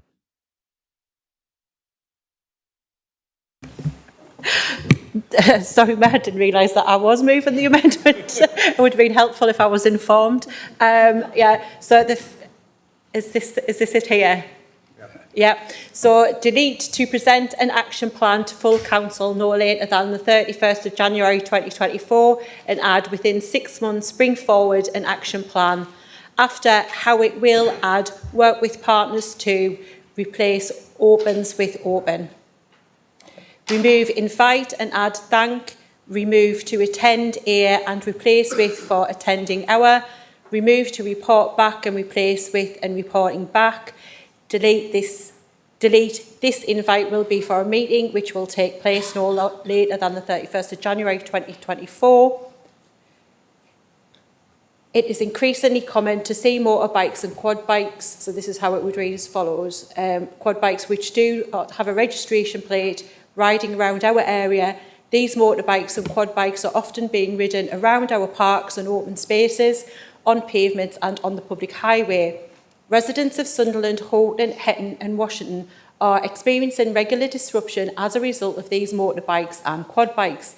Despite some police resources being committed to dealing with the problem, residents are losing faith in the ability of the police to address the problem. Sunderland Council therefore resolves to invite the Cabinet within 6 months to bring forward an action plan dealing how it will work with our partners to restrict access for motorbikes and quad bikes to our parks and open spaces in problem areas of the city. Ask the Chief Executive to write to the Police and Crime Commissioner to ask that more resources are devoted to addressing the issue of motorbike and quad bike antisocial behaviour in Sunderland, Houghton, Hetton and Washington. Thank the Police and Crime Commissioner for attending our meeting of Sunderland City Council and reporting back on the progress being made to address the issue of motorbike and quad bike antisocial behaviour. Ask the Chief Executive to write to the Home Secretary and ask the Government to ensure that local police are equipped with the powers and the funding necessary to enable them to tackle motorbike and quad bike antisocial behaviour. Thank you, Madam Mayor. Thank you, Councillor Rowntree. Councillor Stewart, do you wish to second the amendment? I'll second the amendment, Madam Mayor. Councillor Rowntree, do you wish to speak? Thank you, Madam Mayor. Given the time pressures of the meeting, I won't obviously sort of say very much, other than I'm sure most people in the room share this frustration, and I know certainly since I first became elected, and my colleagues who were elected before me in the coalfield, this has always been a huge problem for us, and we do work proactively with partners to try and come up with innovative and new ways to really tackle these problems, whether it's blocking entrances, designing out that antisocial behaviour. Obviously, we've brought the drones in, which the police have mentioned tonight. So, you know, we are coming up with really innovative ideas. But I think what is crucial in the point of this motion is that we do have a more collective approach to it that benefits all the residents in the city equally. So I would welcome the motion, obviously, with our amendment. Thank you, Madam Mayor.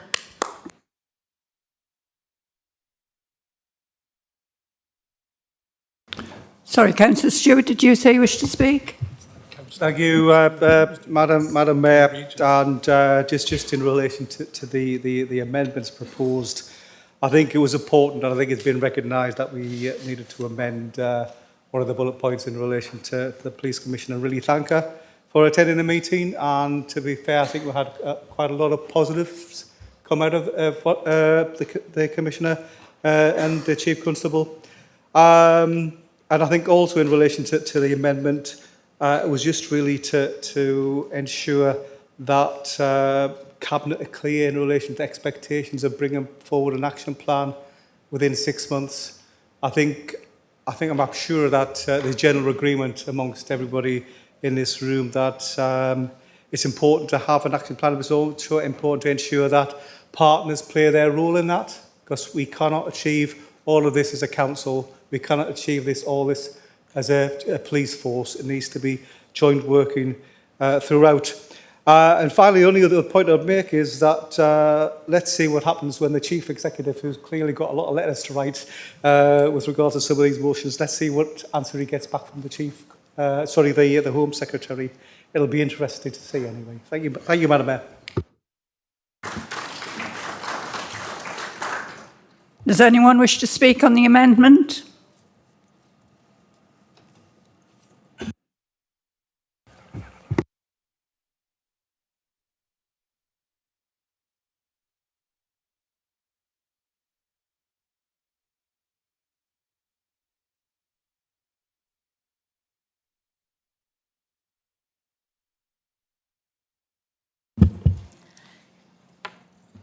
So, Madam Mayor, the speakers on the amendment are Councillors Butler, Truman, Scott, Hartnack, and Councillor Edgeworth has the right of reply. Councillor Butler. Thank you, Madam Mayor, and of course I support the amendment. The motion is generally a good one, but as somebody who has ridden motorbikes and has been involved in around motorbikes for most of my life, most of my youth anyway, I think it's very important to acknowledge that people who ride motorbikes need somewhere to go. And for me, if they haven't got somewhere to go, then this is very difficult to tackle, as we've seen. So I do hope that we, and I'm sure we will, involve the people, the motorbike community, in coming to the table and help formulating some plan as set out by the motion. Thank you very much, Madam Mayor. Thank you. Councillor Truman. Thank you, Madam Mayor. This notice of motion to me is a bit of a dog's breakfast, but it's equally the same as the one that we had where we were discussing water quality and disabled children's needs. When we look at the paragraphs on this, and like Councillor Butler, up till about 5 years ago, I was riding motorcycles still. Dorothy and I have covered the country from being young with motorcycles. Frightening at my age, believe it or not, and Dorothy quickly put a stop to it. Get rid. If we look at the first paragraph, I think, it's not the responsibility of Cabinet for to bring a plan for this. We've tried over the years. We've put the A-frames into parks. We've barricaded pathways. You have to leave them open for disabled people with their bikes or, their mobility scooters. So it's quite difficult for the council to actually fence off all of its parks. And anyone like Councillor Butler has ridden a motorcycle, if you ride that motorcycle correctly or you ride it like a lunatic, you can get onto a park by other means, an open space, a quarry. You can absolutely do anything you want on a motorcycle. Not so much with a quad bike. And people need to realise you don't need a helmet to ride a quad bike. And I think that's dangerous in itself. We've invited the Police Commissioner. We can ask the Chief Executive to write to the Police and Crime Commissioner. I'm sure he has. I'm sure the leader has. I'm sure the Cabinet member has. For me, the end paragraph is the one where we could probably help out by insisting that, the Council Chief Executive writes to the Home Secretary, who has the power and probably the cash to help out our police force. We've been told that the flying the drones are the best thing, and I think they will help. When we look at the whole of this, I support the amendment. I think the amendment goes a long way to addressing what we're trying to achieve. But I think one of the things that's emerging on our roads now is very worrying. The electric motorcycle. They're riding about these motorcycles with their faces hidden, no helmets, no protection. You cannot hear them, and by God, they can shift. My last bike was a Kawasaki 600 Ninja, and I'll tell you what, it was derived from the racetrack. These electric bikes are bloody quick. And I think that the electric bikes and the scooters should be looked at, some legislation brought out, and I think it should be mandatory that anyone who rides a cycle, whether it's a pedalled, electric or powered by petrol, wears a helmet, at least. Thank you, Madam Mayor. I support the amendment.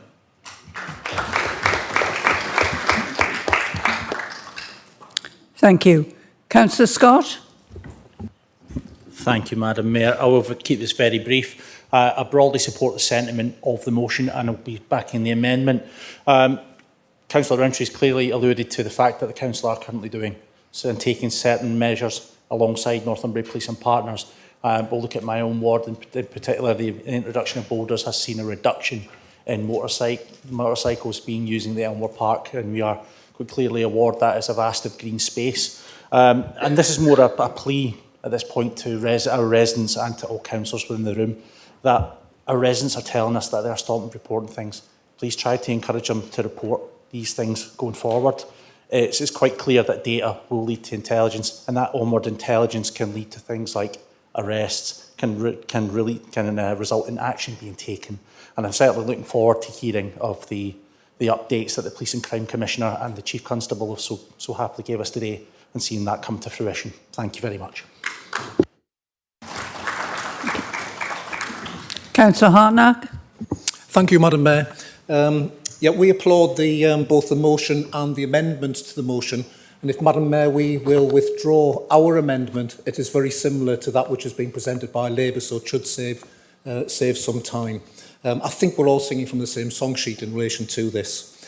Across the city, Madam Mayor, on our streets, footpaths and off-road public spaces, such as beaches, promenades, parks and open fields, there has been a huge proliferation of off-road motorcycles and high-powered illegal electric motorcycles, causing annoyance and danger to all road users and to riders and to pillions themselves. And already there have been 2 recent deaths in our city involving riders of these machines in Pallion and in Washington.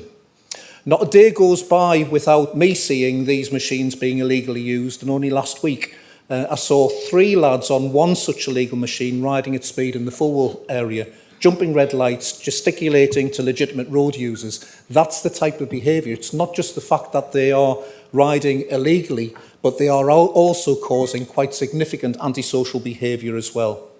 Amongst all complaints I receive as a councillor, the presence of these illegal machines are amongst the top 3 issues received from most residents, and I think that probably reflects similarly across the chamber. The matter has been raised with the police and continues to be raised every 4 weeks at our meetings in Fulwell, but the impact of police activity is woefully inadequate. I am encouraged, to be fair, to hear the views and the commitment that's been presented by the Chief Constable tonight, and we'll wait and see what comes of that. But through discussions with police supervisors, and I'm talking here about sergeants and inspectors, they claim that the issue around detecting these offences and seizing machines is not so much about lack of resources, but more about the risk-averse approach that they're directed towards by their bosses. And that's, you know, I'm familiar with what they're actually saying. In other words, a no-pursuit policy, and thereby the problem continues.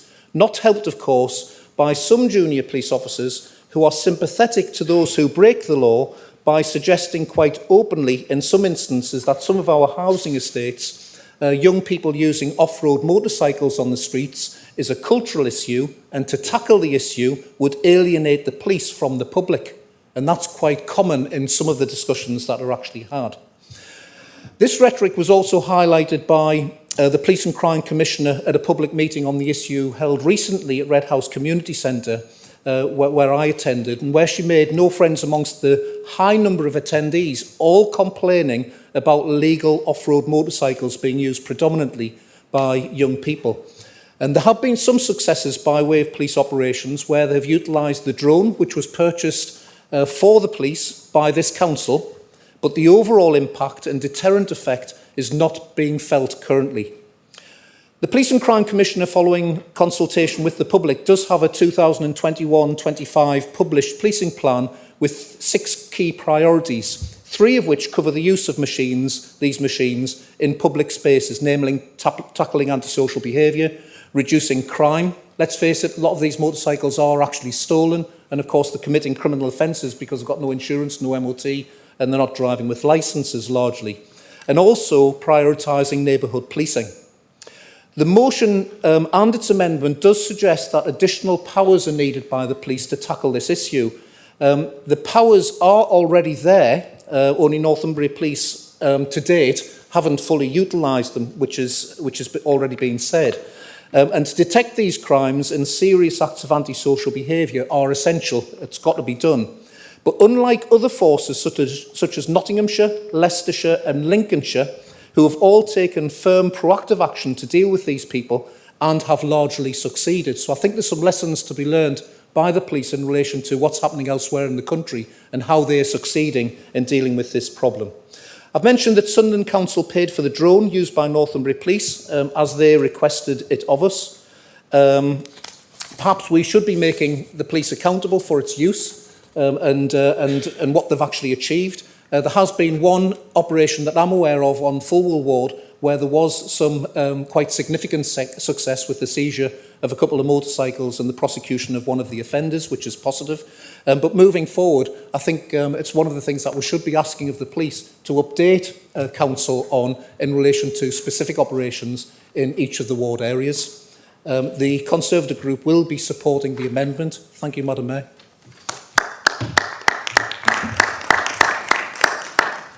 Councillor Morrissey, do you wish to speak?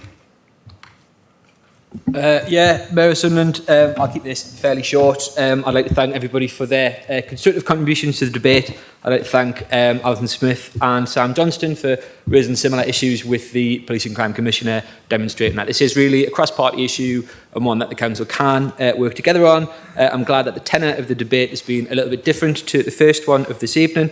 And I'd like to thank Michael Hartnack for his insights, obviously, operationally in how the police go. I do understand, obviously, that, you know, perhaps there are differences of opinion between Kim McGuinness and other titans of the Labour Party in this room. However, I'm glad that the Labour Party has sensibly amended the motion, and I hope we can all vote for it. Thank you.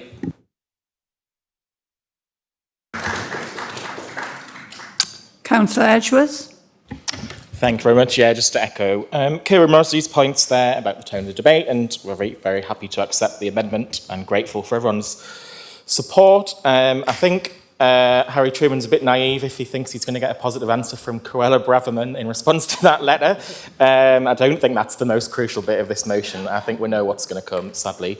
I think what is crucial, and I felt was a little bit defeatist from Harry there, was that the council could do more, but be seen to do more, because to Ian Scott's point about reporting, if the council is more proactive and visible, then people will actually start reporting, certainly in our communities, because people do want builders and other things, but if they don't see them, and that happens for years, then they stop reporting. So I think visibility is key to getting people reporting as well. So thank you very much.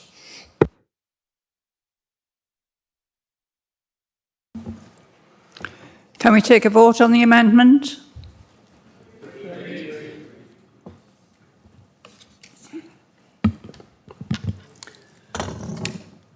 So the notice of motion on nuisance motorbikes, the amendment reads, it is increasingly common, It is increasingly common to see motorbikes and quad bikes which do not have a registration plate riding around our area. These motorbikes and quad bikes are often being ridden around our parks and open spaces, on pavements and on the public highway. Residents of Sunderland, Houghton, Hetton and Washington are experiencing regular disruption as a result of these motorbikes and quad bikes. Despite some police resources being committed to dealing with the problem, residents are losing faith in the ability of the police to address the problem. Sunderland Council therefore resolves to invite the Cabinet within 6 months to bring forward an action plan detailing how it will work with our partners to restrict access for motorbikes and quad bikes to our parks and open spaces in problem areas of the city. Ask the Chief Executive to write to the Police and Crime Commissioner to ask that more resources are devoted to addressing the issue of motorbike and quad bike antisocial behaviour in Sunderland, Houghton, Hetton and Washington.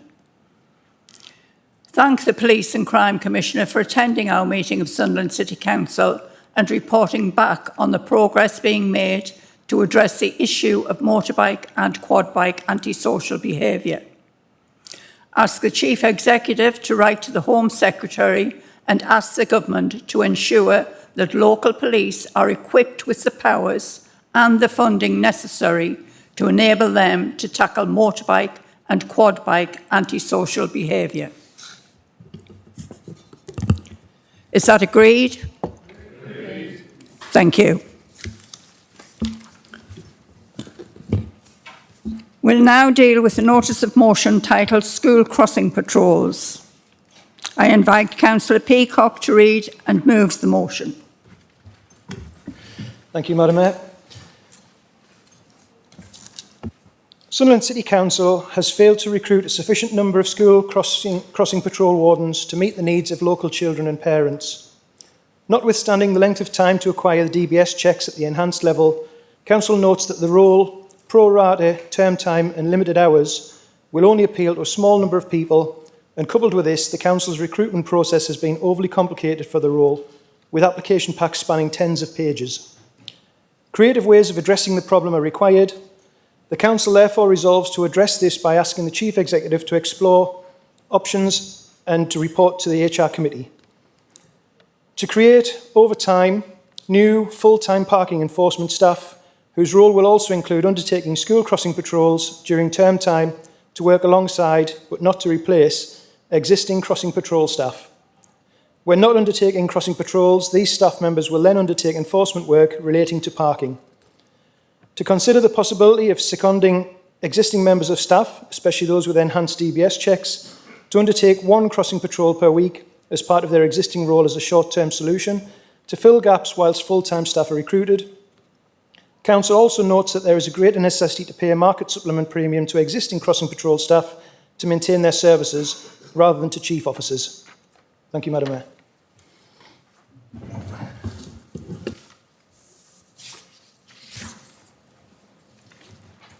Councillor Peacock, can you turn your mic off, please? Thank you. Councillor Reid, would you like to second the motion? Thank you, Madam Mayor. I second the motion and reserve the right to speak immediately after Councillor Peacock. Councillor Peacock, do you wish to speak to the motion? Thank you, Madam Mayor. Sunderland City Council has failed to recruit... sorry, I thought I read the same thing here.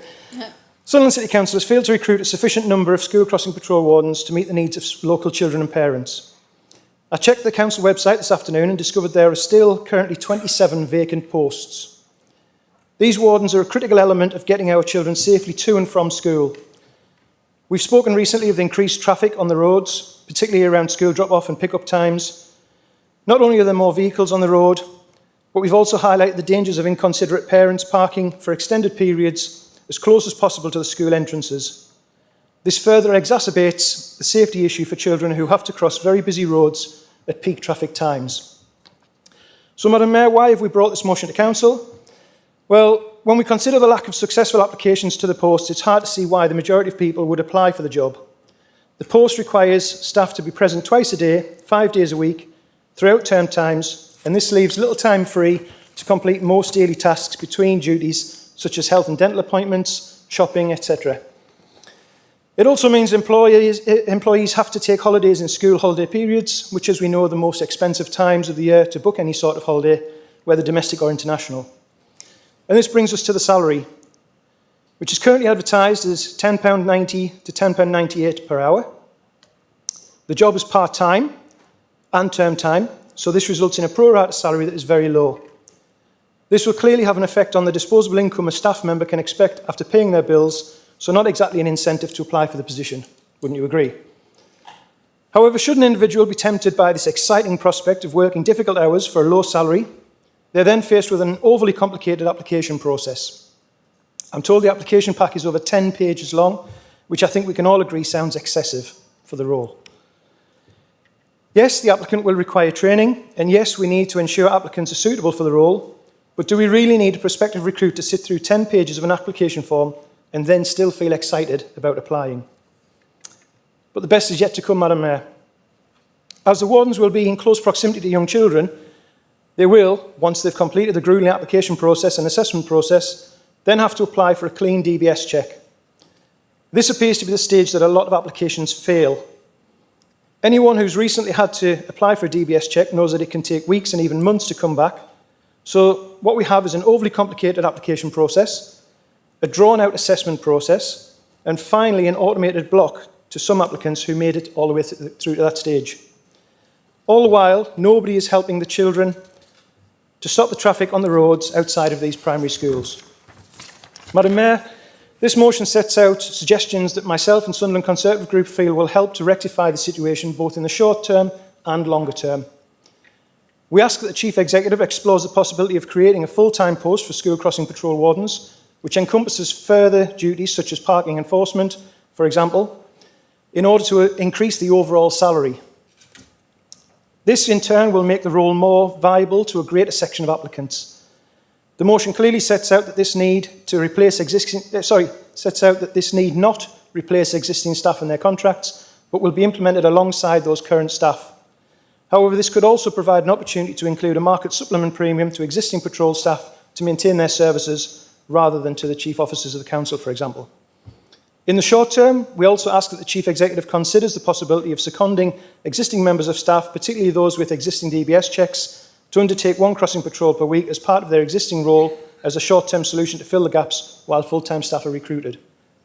I hope that members will give this consideration and further in the acceptance of previous Safer Streets motion from an earlier meeting, providing greater safety to our city's children, parents and drivers. Thank you, Madam Mayor.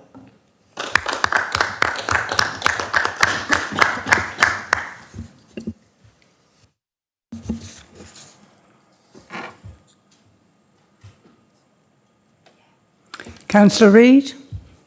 Thank you, Madam Mayor. I'm going to keep my speech brief because Councillor Peacock has covered most of the things that we were going to say. I think there's only so many different variations of the way I can say we need more school crossing patrols in Sunderland. So I'll just cover a few brief moments. There's definitely a need, I think we established this at the last council meeting, to tackle the parking problem that exists around schools to make roads safer. And I think this is a really comprehensive way of tackling that. It encourages the existing staff that we've got to stay on, and it encourages more school crossing patrols to plug the gaps that currently exist.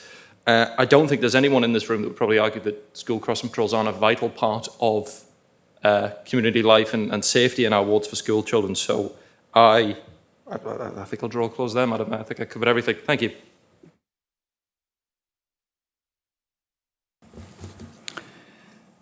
I understand that Councillor Kevin Johnson wishes to move an amendment. Councillor Johnson. Thank you, Madam Mayor. Yes, the amendment would read as follows. First paragraph would be to delete has failed to recruit and add continues to struggle to recruit. The second paragraph, after people, delete remainder of the paragraph and add and that creative ways of addressing the problem are required. In the third paragraph, delete two options and report to HR committee. Delete both bullet points and after explore, add the possibility of seeking volunteers from existing members of staff, especially those with enhanced DBS checks, to undertake one crossing patrol per week as part of their existing role as a short-term solution to fill gaps while staff are recruited, and to delete the final paragraph altogether. The amended motion would read as follows. Sunderland City Council continues to struggle to recruit a sufficient number of school crossing patrol wardens to meet the needs of local children and parents. Notwithstanding the length of time to require DBS checks at the enhanced level, Council notes that the role, pro-rata, term time and limited hours will only appeal to a small number of people and that creative ways of addressing the problem are required. The Council therefore resolves to address this by asking the Chief Executive to explore the possibility of seeking volunteers from existing members of staff, especially those with enhanced DBS checks, to undertake one crossing patrol per week as part of their existing role as a short-term solution to fill gaps while staff are recruited. Thank you, Madam Mayor. Thank you. Councillor Williams, do you wish to second the amendment? I wish to second the amendment and reserve the right to speak. Thank you. Councillor Johnson. Thank you, Madam Mayor. I have to say, from time and time again since I've been an elected member in this chamber, we see notices of motion and questions coming forward from the Conservative group, which totally seems to be oblivious as to what we've gone through over the last 13 years with the Conservative government regarding public sector pay and our public sector workers. 9 in 10 councils now experience staffing issues, not just in important roles like school crossing patrols, but through our other vital local services which is needed. 13 years of austerity, which cut the members of this council, the workforce of this council, went down by nearly 6,000 due to tributary transfers, people leaving, the ones that were left had to do more, and then after that, they had to go through a public sector pay freeze. They froze their pay. They didn't think they were worth an increase in pay every year. And then on top of that, after that, they were given 1% a year. That's all they were worth, 1%. That's what your government give our public sector pay, an increase, 1%. And then they wonder why we're struggling to recruit staff, scratching their heads, going £10.98 an hour. Well, of course, because we should be on £16 plus an hour if they've been keeping up with the inflation and the increase every year.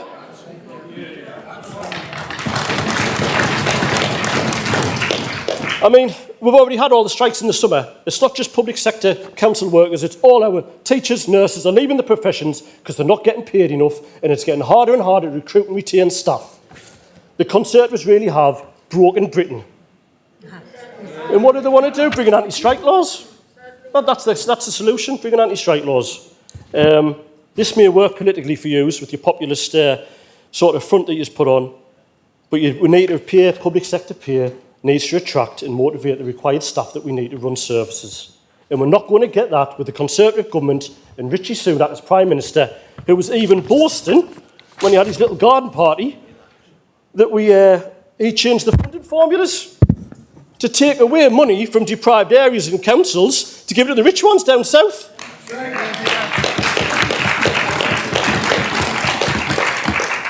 I mean, to be honest, Madam Mayor, we're getting away from, I know this is school crossing patrol, it's an important issue, but I just feel like there's a wider thing that just seems to be totally oblivious over the other side of the chamber, and it's probably the reason why they're closer to the door why their numbers are dwindling, and the sooner they call a general election, we can get them out of government and get a government in that's going to invest in our public services. The much better we'll all be. Madam Mayor, that's all I really want to say on that. And in closing, we want to work with our existing staff. We know we want more people to come and help us and volunteer, but we'll be working with staff and asking volunteers to come forward. It won't be imposed on them in a secondment way. We'll work with our existing members of staff to see if we can plug any gaps while we're still continuing to recruit the necessary staff levels that we need. Thank you, Madam Mayor.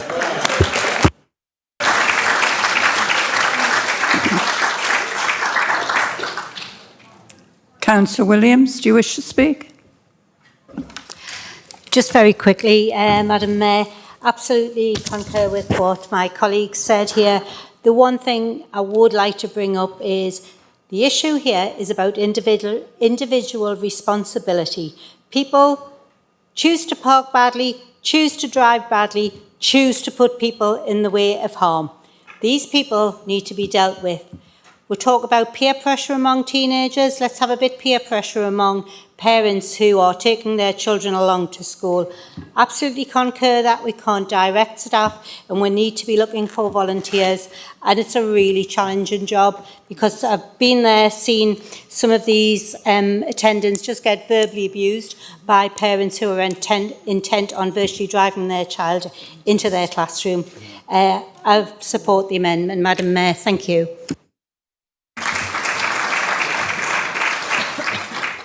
Does anyone else wish to speak to the amendment? Councillor Haswell. Councillor Mullen.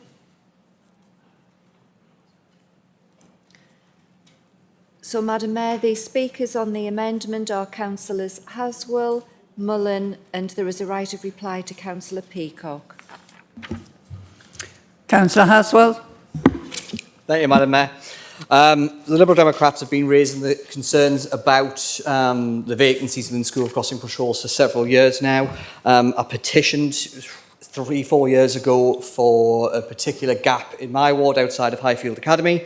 I pushed for it to go onto the agenda at HR committee, particularly raising concerns about the recruitment procedure, which Councillor Peacock, you correctly mentioned, it was 10 pages long. It used to be 26, and this is for one of the lowest paid roles on this council. A 26-page recruitment document to try and get one of those jobs is crazy. 10 is better, still not good enough. I am still, however, disappointed by the lack of success in filling the vacancies that we've got. I know, and it's not just, I'm not going to throw blame at anybody. This is a national problem. I know colleagues on every side have raised concern about this, but we need to be getting innovative, and I'm conscious that it's not just myself being asking for that. The majority group, the majority opposition, I've got to get the nomenclature right. They've also been saying we need some innovative solutions. Former councillors Farthing, Wilson and Mann all loudly raised this issue as well in HR committee, and what I do feel is we never seem to get a solution back, and I know that's even been a frustration of the chairman. I do have concerns with the substantive motion and with the amendment. The amendment, I do feel what we're dropping makes it a bit mealy-mouthed. We do have, the HR committee will have to make decisions and review anything that comes through it. We're not binding ourselves, so we could have clearly said we want to look at things such as secondments. However, I'm also very uncomfortable with the solution of secondments. If I'm in a role and my career here was at Sunderland City Council and suddenly I'm seconded 1 day a week to go out in all weathers to hold up a lollipop, I may question whether I remain. Now, that's not to denigrate that role, it's just a reality. And we already have a recruitment problem. Do we want to create another one by creating a barrier for retention? So I think we need to seriously look at it. And for me, I believe we should support the amendment. Well, sorry, we'll be voting against the amendment because I do feel it's mealy-mouthed. However, we'll be accepting whatever we end up with because this needs to stay on the agenda until we have a solution. And that's a lot. Thank you very much, Madam Mayor. Councillor Mullen. Thank you very much, Madam Mayor. Just very briefly, my group can't accept the deletion of the reference to the market pay supplements at the end. We think that that is an issue that needs to continue to be raised and that this role would have been worthy of one. I think Councillor Kevin Johnson spoke for about 50% of his time on the motion. On the other half, it was about national politics, which I'm not quite sure how it feeds into this. And I don't think that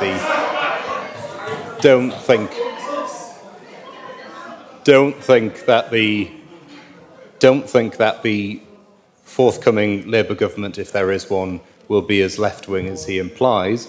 But I would just like to point out one other thing that the amendment removes, which is the reference to the complication of the actual recruitment pack. And the person who pointed out to me how complicated this was, the fact it was too onerous, that it had to go, was Labour's Karen Noble.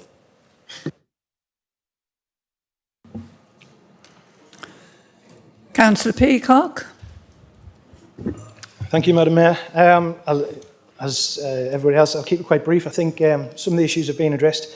Just to take issue with Councillor Johnson's response, the motion wasn't trying to pick fault with the hourly rate. It was highlighting that because it's a low-paid job with low hours and term time only, it doesn't come with a large salary. It wasn't highlighting that the council aren't paying a large salary. It was because of the hours worked. And that's why the motion was designed to try and fill that gap of hours so that it becomes a full-time job to the applicants. So maybe you could spend more time reading the motions put forward than your manifesto or whatever it is you base your ideas on. We didn't want to politicise the issue. I don't think when I read the motion, put the motion together, that it wasn't about making it a political issue. It was trying to solve a problem. I've stood outside of my children's school with highways officers and seen the school crossing patrol officer almost mown down. We do have an issue outside schools with traffic, and the Safer Schools motion from a previous meeting was designed to address that, the parking issue and the traffic issue. This was about trying to address the vacant posts and make it more attractive to potential applicants, rather than trying to blame Labour or blame the council for the issue. That's not what we're trying to do. We're trying to fill that gap and get people standing outside those schools, helping children across the road. So that was the aim of the original motion. And with that in mind, I think the Labour amendment takes away everything I'm trying to do with this motion, everything to make that position attractive. So I don't think we can support the amendment because it takes out the blood and guts of it and leaves a really sort of wishy-washy alternative. Thank you, Madam Mayor.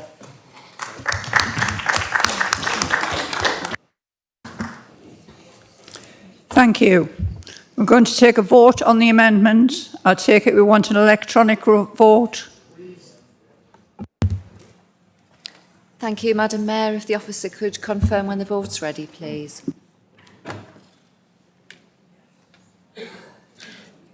So members should be able to vote now.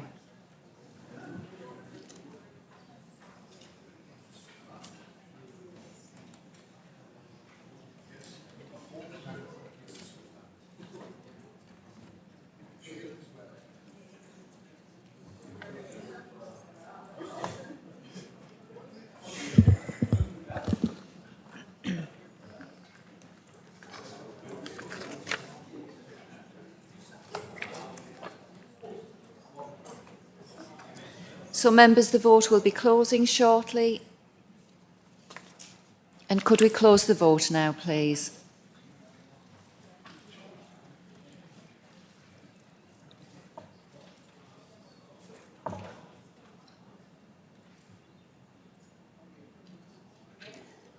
So there are 44 votes in favour of the amendment, 20 votes against and no abstentions. So the amendment is carried.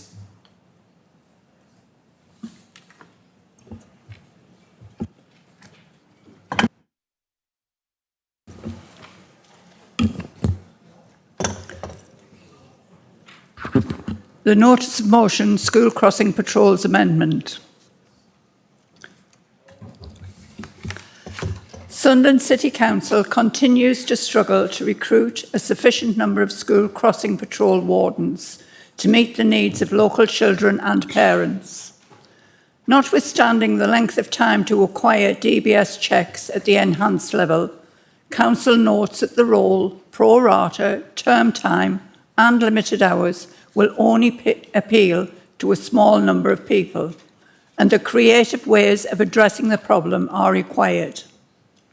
The Council therefore resolves to address this by asking the Chief Executive to explore the possibility of seeking volunteers from existing members of staff, especially those with enhanced DBS checks, to undertake one crossing patrol a week as part of their existing role as a short-term solution to fill gaps while staff are recruited.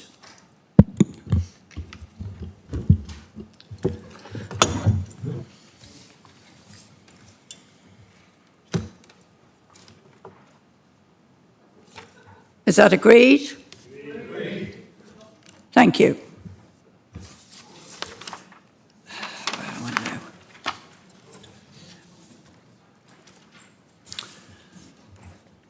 The next item is questions from the public. I will now read out the questions we have received.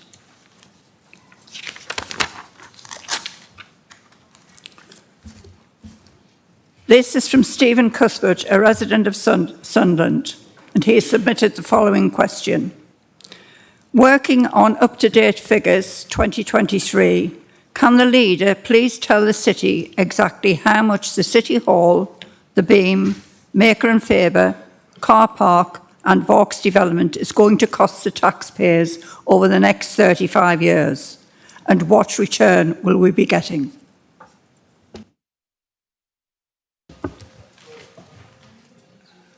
Thank you, Madam Mayor, and can I thank Stephen for prior notes of the question. Stephen, you asked for exact figures on the cost of works for the Riverside developments over the next 35 years. And I do appreciate your confidence that I'm able to predict that far into the future. And to be honest, I hope we're both going to be around in 35 years to actually see if the predictions are right. But seriously though, what I would say is to give you some idea of the financial costs over the period. You mentioned specific buildings, but before I go into the detail, I would remind you that finance is only one element that we need to consider when determining the value of actions taken to regenerate this city. And I'll just remind you a few of the actions of the city that were more important than simply the bottom line, Madam Mayor. And these include, for example, this decision of this council to become a real living wage accredited employer. And indeed, it was the forefront of becoming a real living wage city that has benefited hundreds, if not thousands, of residents of this city to ensure that they get a better pay. That wouldn't have happened if we just looked at financial costs. Madam Mayor, if we look at, for example, another one, our decarbonisation fund, to try and ensure that we meet our objectives to ensure carbon neutrality in 2030. If we just looked at the bottom line on that, we wouldn't be spending £1 million a year that the opposition continue to oppose us on. Another example, Stephen, will be our decision of this council after over a number of generations to actually start building council houses again to benefit the residents of this city who can't afford to buy their own home. If we look at the Riverside Sunderland, this transformation of the city centre is driving social and economic growth in line with the city plan objectives. The council's investment is in creating 1,000 high-quality new homes for Sunderland residents. You can't put simply a pounds, shilling and pence to that kind of development and the importance it will have for the residents of their city. Indeed, the plans include 7,000 new jobs for local people and a variety of leisure and cultural facilities. The redevelopment of the Vaux site is moving at pace and has attracted over £100 million of private sector investment in the city. The economic and social impact of these developments dwarf any numbers on a financial spreadsheet. However, taking each of the specific buildings in turn, I can provide the following information. The council pays £2,540,930 per annum for the rental of City Hall from Legal and General. The council currently receives £549,374 rental income for the space that is occupied by third parties, and this income will increase to £953,700 when the building is fully let. The council invested £15 million in the development of the beam, alongside £3.9 million from the North East Local Enterprise Partnership. Annual gross rental income is currently £661,706, and this will increase to £953,000 when the building is fully let. In addition, the anticipated business rates for the building when occupied will be around £400,000 per annum. The Maker and Faber reference with regards to legal and general, I will remind you that the council does not incur any cost whatsoever to these buildings, and indeed when they're fully occupied will bring in to this city approximately £1.1 million in business rates when they're fully occupied. Finally, the council has also invested, as you referenced, £14 million in the development of the new Riverside car park, and this will generate a gross average income of £1.4 million. So, coming to your question in relation to what are the costs for the taxpayer over the next 35 years. If the council estimates relating to costs and income, in addition to business rates, are correct, and to be fair, I'm always happy to crystal ball gaze in that sense, then the anticipated financial income, yes, the income to the city over that 35 years will be £12 million. Thank you, Madam Mayor.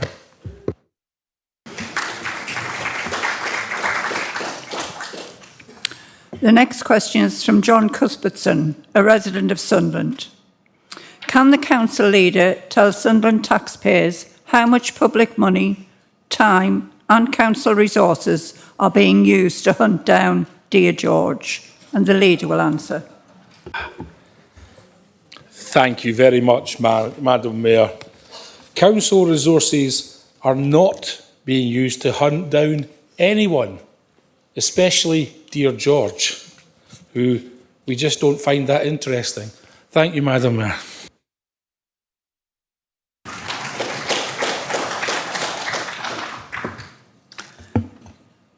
The next question is from Stephanie Pickering, a resident of Sunderland. I would like to ask the council leader and appropriate Labour councillors if they believe the resiting of the Albany Wheel to Silksworth and subsequent replacement wheel in Albany was worth the reported £98,000 costs involved, as stated in FOI request submitted to the council. At the same time, can I ask why it was stated it was of no cost to Washington residents when the cost was covered by Sunderland City Council, Sunderland Area Committee and crowdfunding, according to FOI. Yet SAC receives their funds directly from the council, and the majority of crowdfunding raised came from the council, also with less than £500 coming from individuals out of the £32,000 total. With all these financial constraints, how is this money well spent? Is it not merely a vanity project from Silksworth councillors? And Councillor Price will answer that. Thank you, Madam Mayor. This council is very proud of its heritage. Sustaining our history is something that we see as important and ensures our communities have access to history locally. A range of stakeholders, including councillors, felt it was important to reinstate heritage for future generations to enjoy and continue to learn about our great city. The funding for the pit wheel being recited was sourced from the area committee budgets and was subject to consultation and agreement within the area committee. We believe that the pit wheel within Silksworth has been a worthwhile project and that it was appropriate to protect the heritage of our city. Thank you, Madam Mayor. The next question is from Charlotte Scott and Michael Chicken, residents of Sunderland. When will the tree between the Chase and Hope Shield Woodland Trust be maintained, as they are all overhanging private gardens and some leaning from heavy winds we experienced last year? In addition, the public footpath is becoming enclosed, causing a public safety issue for wheelchairs and prams. Can you please advise when the trees writhing the forests between the Chase and Hope Shield in Rickleton, Washington will be maintained? The large trees are starting to fall and raising concerns to neighbours whose houses lie in close proximity to the trees and will have their house damaged in the event that they fall. Under inspection, the roots are starting to come out of the ground, raising serious health and safety concerns, not only to house owners, but to people walking on the public footpath. And Councillor Rowntree. Thank you, Madam Mayor. I would like to thank Charlotte Scott and Michael Chicken for their question. The area of the woodland located between Hope Shield and the Chase forms part of the Vigo Wood and is in the ownership of the Woodland Trust. So due to that, the woodland being in private ownership, the council are unable to undertake any maintenance to prune, trim or remove the trees within the wider woodland. Thank you, Madam Mayor. The next question is from Stuart Ingram, a resident of Sunderland. The DWF figures show 12% of children, equivalent to 1.7 million, were living in food insecure households between 2019 and 2020. Between 2019-20 and 21-22. In the North East, 18% of children were in food insecure households. My question for Sunderland Council is, are you prepared and able to provide free school meals to all children in Sunderland to ensure children in Sunderland are not left behind? Councillor Williams. Thank you, Madam Mayor, and thank you to Stuart Ingram for the question. Currently, approximately 12,000 pupils in Sunderland receive a free school meal as a result of their family's income level, and a further 7,000 pupils receive a universal free school meal as a result of their age. The approximate cost for these pupils is £12 million, most of which is reimbursed to schools, although they're generally not fully reimbursed for the cost of the universal free school meals. A further 18,000 pupils would be eligible if a meal was to be provided to all children. The costs of these meals would come to £12,392,482 at current costs. In order to fund the cost of free school meals for every school-aged child in the city, the council would need to allocate in the region of £25 million per annum. So in answer to the question, yes, we are prepared to provide free school meals. Absolutely, as a council, we would be delighted to be able to do that. But the only way we can provide this service is with full central government reimbursement, as without that full reimbursement, we would have to cut so many vital services, and sadly, that's unthinkable in the middle of a cost of living crisis. Thank you. The next question is from Melinda Trenholm, a resident of Sunderland. If Culture House building specifications have been signed off by the council, what provision is there for the Northern Gallery for Contemporary Art, glass production and glass exhibition space within the Culture House? Councillor Price. Thank you, Madam Mayor, and I thank Melinda for her question. It's good to report that Culture House building specifications have been approved by the council and construction is now beginning. Culture House will include a range of different spaces to enable everything from exhibitions, learning and engagement to digital interaction, as are just a few of the examples for residents and visitors alike. And these spaces have been designed to be flexible. Options for relocating the Northern Gallery for Contemporary Art, glass production and glass exhibition space within the city following the closure of the National Glass Centre building are being discussed on an ongoing basis with the University of Sunderland and Sunderland Culture. It is the intention to develop Culture House in a way which can support the continuity of the National Glass Centre offer by providing an environment for glass exhibitions, learning and engagement, and continue to tell the story of glassmaking in the city, along with new opportunities to showcase and stimulate creativity. Thank you. Next question is from Ian Trevor Brown, a resident of Sunderland. The National Glass Centre was cited as a world-class cultural asset in Sunderland Council's 2021 City of Culture bid. The building condition really has not changed. Are any Sunderland Labour councillors prepared to support the National Glass Centre? Barbara Spewers, also a resident of Sunderland, has submitted the following question. With the online petition already achieving over 31,000 and the new paper petition quickly gaining signatures, will Sunderland Council now finally treat saving the National Glass Centre as an extremely important issue and give some support? Leader?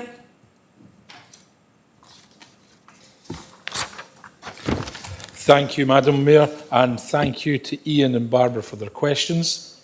The Council recognises the significance of the National Glass Centre and its contribution to telling the stories of glassmaking in Sunderland. The National Glass Centre building is owned and operated by the University of Sunderland, and it is therefore for the University and its Executive Board to take decisions regarding the building and to consider its operating model. The Council is engaged in and supporting those discussions, and in light of the University's decision to close the building, is committed to working closely with the University to support the ongoing development of the National Glass Centre offer within the city, where this can be achieved. A range of options are currently being explored, including opportunities to create exhibition spaces, showcase collections and enable glassmaking, and we will continue to work proactively with the University and other cultural partners on an ongoing basis. Thank you, Madam Mayor. Next question is from Craig Morrison, a resident of Sunderland. Can the portfolio holder please outline how the Council guarantees value for money when it comes to contracting weed killing services? Across the city, weeds have supposedly been treated, but there is no discernible impact of this. The treatment has not worked. This is believed to be because the buggy spraying goes too quickly and does not do the job properly. How will the Council guarantee this is rectified and value for money is guaranteed? Councillor Rowntree. Thank you, Madam Mayor, and I would like to thank Craig Morrison for his question. Madam Mayor, following a robust tendering procedure and to ensure value for money, the current weed control contractor attends a pre-session meeting to discuss the upcoming treatment, as well as regular catch-ups to discuss operational activity. They supply a weekly update report which enables us to closely contract manage within all areas, with the contractor responding promptly should issues arise. Revisits can be necessary when things like parked cars prevent footpaths and channels being treated. However, these instances are rare. Treatments can take several days following application to be fully absorbed by the plant, depending on weather conditions and species before the effective reaction takes place. Therefore, the success of a given treatment can only be established following a period of time. The contractor operates within strict systems of work whilst carrying out the treatments. They were successful following a robust procurement process within which they had to demonstrate they could fulfil the health and safety requirements of the task. This covers the use of quad bikes, utilising optimum spread rate and speed, along with all the other contract criteria, including value. Thank you, Madam Mayor.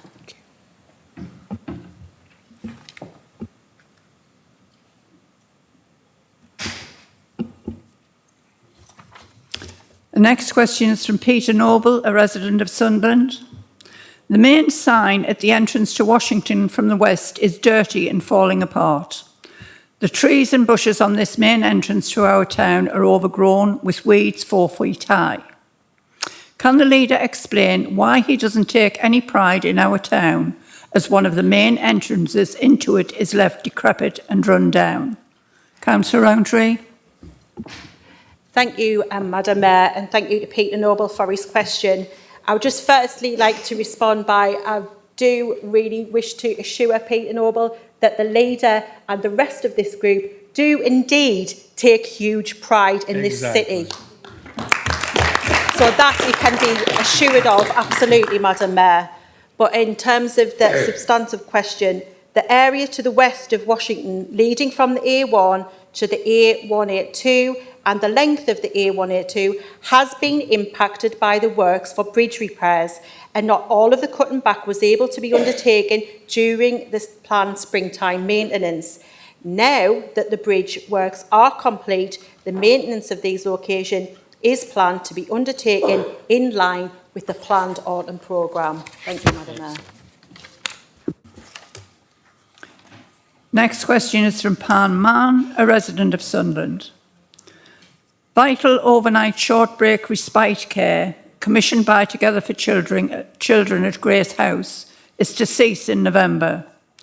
Due to failed negotiations between the two sectors, can the leader explain why the council is not engaging robustly with the families of the Give Us a Break campaign and stepping in to help them, rather than leaving them feeling devastated, deceived, discarded, ignored, and let down by the council who is supposed to protect them? Councillor Williams. Thank you, Madam Mayor, and thank you to Pam for her question. So, the Council fully recognises the impact on parents and carers of the loss of access to overnight short breaks when the current service closes in November. It is fully committed to having support in place in the intervening period whilst it secures a new building for TFC to run a new service from. Officers from across the Council and TFC have been dedicating time to trying to secure a suitable new building and a range of other services. I know that since we informed families of the news, every family has been spoken to about alternative support at least once, many more than twice, and with their input, we are shaping alternatives. Each and every child has an individual assessment that identifies their needs uniquely, and it is entirely appropriate for the engagement with them and their family to be done on an individual basis to make sure we get it right for them. As soon as the Council has identified a new building to operate the service from, we will work with our Parent Carer Forum to create a Parent Carer Design Group to ensure their full and earnest engagement in our attempts to create a service that lasts far into the future. The STARS Young People Group will also be essential partners in the co-production of the service. As Cabinet Member, I will ensure a progress report is provided to Children's Scrutiny later this year to document progress, and I am confident that we will have a key decision to consider relating to the procurement of a new building in the near future. Thank you, Madam Mayor. Next question is from Tracy Thompson, a resident of Sunderland. After the successful school streets pilot progressed with St Bede's School in Washington, can the Council advise why it is necessary to conduct an 18-month assessment period when the outputs from the St Bede study should be available to quickly formulate a city rollout plan? Councillor Johnson. Thank you, Madam Mayor.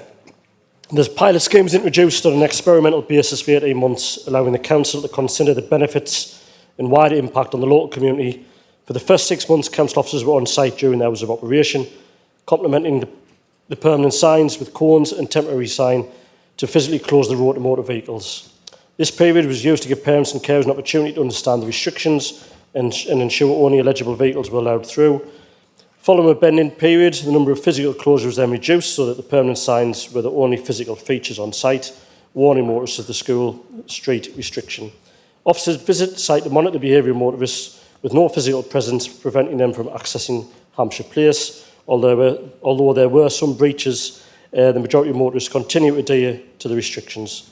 Sunderland City Council current county engagement with residents directly impacted by the closure and parents from the school to gain understanding of how it has improved safety and the positive impact of the scheme to assist their council in making a final decision on making the restrictions permanent. Thank you, Madam Mayor. Thank you. The next question is from Brandon Feely, a resident of Sunderland. With the closure of DWP Durham House in Washington, more workers have recently been moved into Sunderland City Centre. Can Sunderland Council confirm this has been taken into consideration with the review of the free after 3 parking changes? Councillor Johnson. Thank you, Madam Mayor. The Free After 3 initiative was originally not aimed at those wishing to park in the city centre all day, and the current car parking strategy for the city centre is reflective of the council's ambitions as set out in the Riverside Sunderland Investment Strategy. In this strategy, the council has established how it will attract a further 10,000 workers into the new and existing office developments such as the Beam, Maker and Faber and the Yard. This strategy will, of course, accommodate those from the recent DWP relocation and investments such as the Riverside multi-storey car park, which has created 650 high-quality car parking spaces, is evidence of that strategy in action. Thank you, Madam Mayor. Thank you. Keith Brown, a resident of Sunderland, has submitted the following question. The planned new multi-storey car park in Homeside is to be built on an extravagantly large site.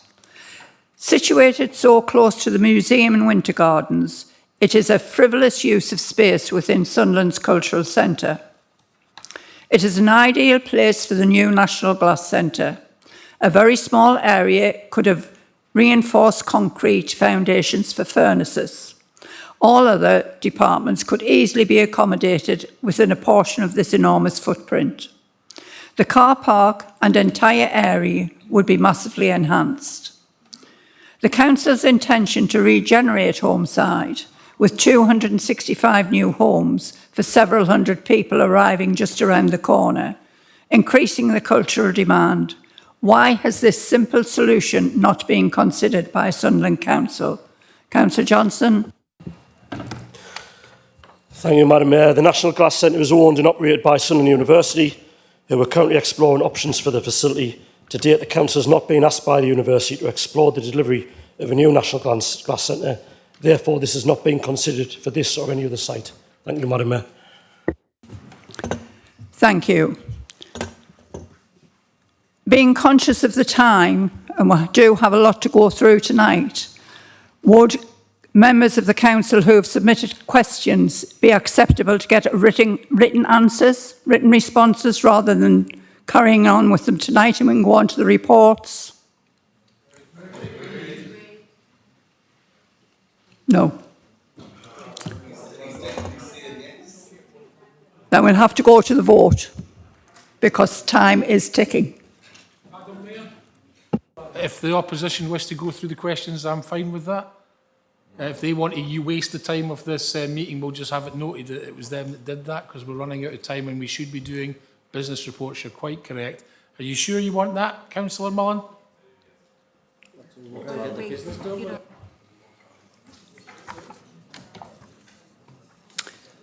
Right, we'll now move on to questions from members of the council.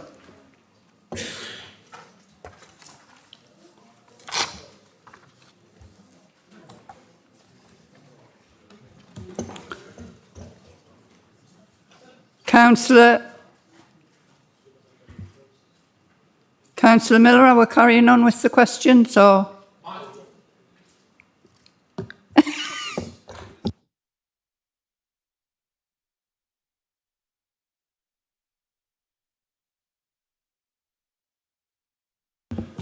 Right.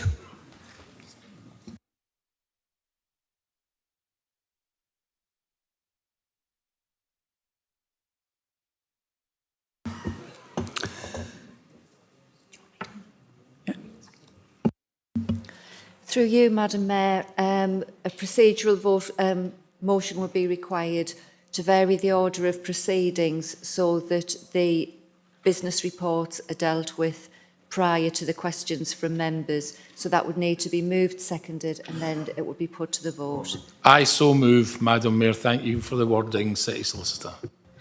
Second, Madam Mayor. Thank you, Madam Mayor. So if the officer could let us know when the vote is ready, please.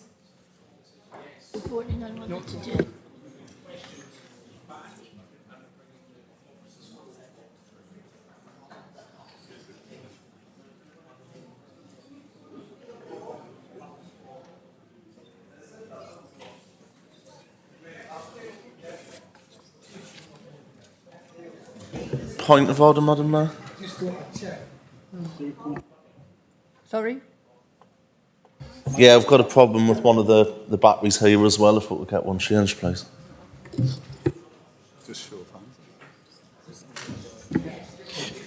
Point of order. Can we have the detail of the motion we're actually voting on, please? Can you read that out? Sorry, I'm a bit fuzzy on what we're voting for. Sorry about that. Through you, Madam Mayor, it's been moved that the order of business be varied so that the reports are brought forward prior to the questions from members.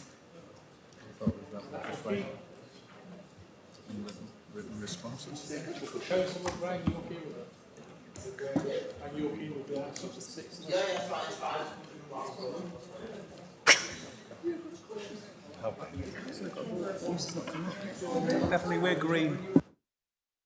Just waiting for confirmation that the vote's ready. Is that? Yep. So members can vote on that motion now, please.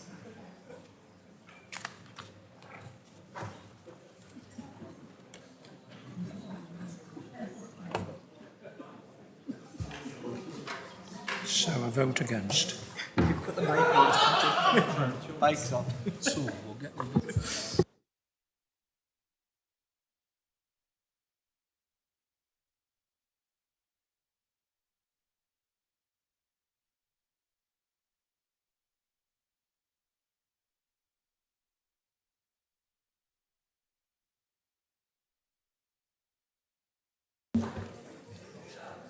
So members, the vote will be closing shortly. And if the vote could be closed now, please.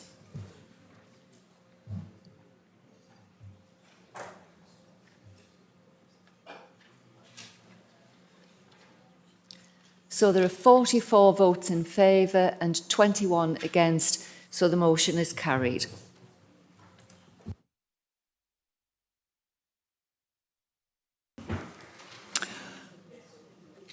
I now call upon the leader to move the report of the Cabinet. I so move, Madam Mayor. Deputy Leader, do you second the report? I second the report, Madam Mayor, and reserve the right to speak.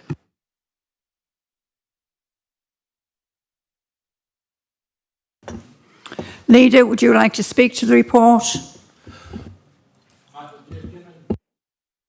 Madam Mayor, given that we're already running late, the report is fully laid out, and I'll leave it at that and see if there are any questions. Thank you. Does anyone wish to speak? Please raise your hand and state whether you have an amendment, a comment or a question. Councillor Johnston. And Councillor Johnston, is that an amendment, comment or question? It's a question. It's a comment, I should say, Elaine, a comment. So, Madam Mayor, that's the only speaker, and then, so Councillor Johnston to speak, the Deputy Leader if she wishes to, and then right of reply to the Leader. Thank you. Councillor Johnson. Thank you, Madam Mayor. I'll try to keep this as brief as possible, but the contents of the report are pretty objectionable to the Conservative group, to be honest. If you look at what the proposed amendment actually calls for, the replacement of the functions will actually weaken it. So if we're going from really scrutinising the council to just working in partnership, my fear is things like the North Area letter to Northumbria Water would probably become impossible.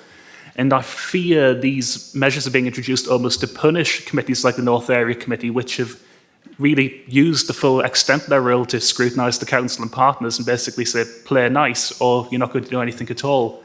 So for that reason, Councillor Mullen has asked me to request that we have a named vote on this because we can't support the contents.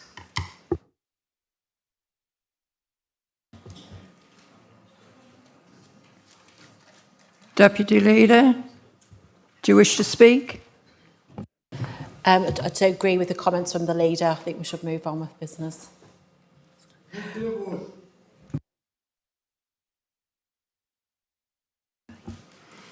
Leader, do you wish to exercise your right of reply? No, I thank Councillor Johnston for his comment. I don't necessarily agree with it, and we should just put it to the vote if a vote's necessary, Madam Mayor. We'll now take an electronic vote on accepting and adopting the report of the Cabinet. Thank you, Madam Mayor. So again, if the officer can just confirm the votes live.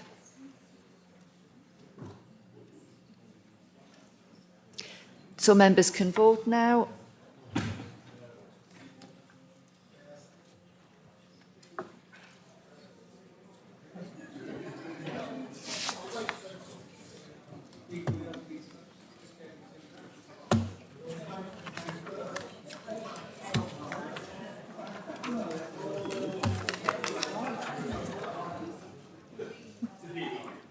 And the vote will be closing.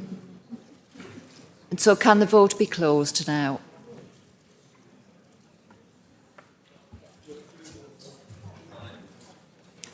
So there are 45 votes in favour and 21 against, and so the recommendations are approved and adopted.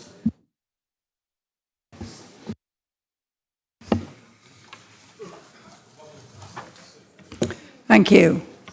I now call upon the Leader to move the approval and adoption of the report of the Human Resources Committee.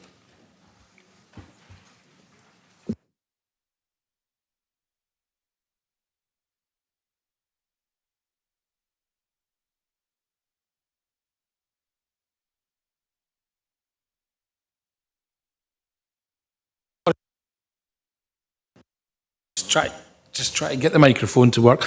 I so move the report, Madam Mayor. Councillor Stewart, do you second the report? Second the report, Madam Mayor, and reserve the right to speak. As before, Madam Mayor, the report is fully laid out and I wait to see if there are any questions regarding it. If anyone wishes to speak, please raise your hand and state whether you have an amendment, a comment or a question. Councillor Mullen. So, Madam Mayor, that's just Councillor Mullen to speak, Councillor Stewart if he wishes to, and the Leader has a right of reply. Councillor Mullen. Thank you, Madam Mayor, and it's a comment. I was pleased to see that some of the input that we had at the HR committee into this report is reflected in it, but I do want to just express continued concern over what is at section 2.5 and then again at section 2.8.I, which relates to the initial filtering process and the role of the receiving officer in deciding whether a complaint is about something or somebody other than the chief executive. I don't intend to move a vote or a reference back, but I do just want to put on record again why I'm concerned about this. As I raised at the HR committee, having investigated complaints myself, I know that sometimes complainants can fail to fully and properly articulate what it is that they are complaining about. And I think we need to be conscious of this. And at the filtering stage, the receiving officer must be open to the complainant having the opportunity to push back against suggestions that their complaint is about something or somebody other than what they said, i.e. the chief executive. There needs to be a chance at this stage, perhaps verbally, for the complainant to be able to re-articulate their complaint so that the receiving officer can fully determine if the initial complaint in writing didn't properly or adequately reflect that which was actually subject to complaint. That is to say, if the complaint was about the chief exec, but it wasn't expressed in writing particularly well. We discussed yesterday at Standards Committee the fact that some councillors can be members of that committee for years and never be called to serve on it. And this is also true of the appeals panel that is mentioned in this document. And I would ask that we also extend what we agreed yesterday at Standards to the appeals panel to have a more transparent way of selecting who sits on those, to try and ensure that all members who are put on that committee have the opportunity to be trained and to participate. Councillor Stewart, do you wish to speak?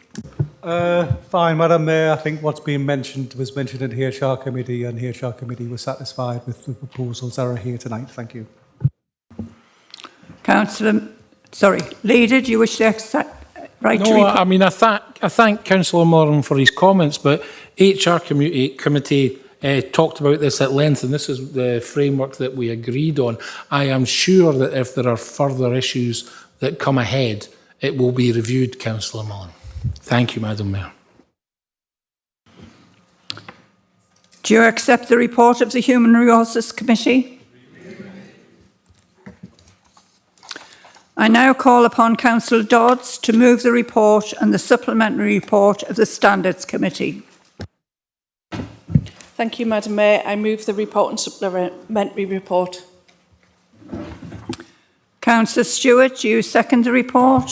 Second the report, Madam Mayor, and reserve the right to speak.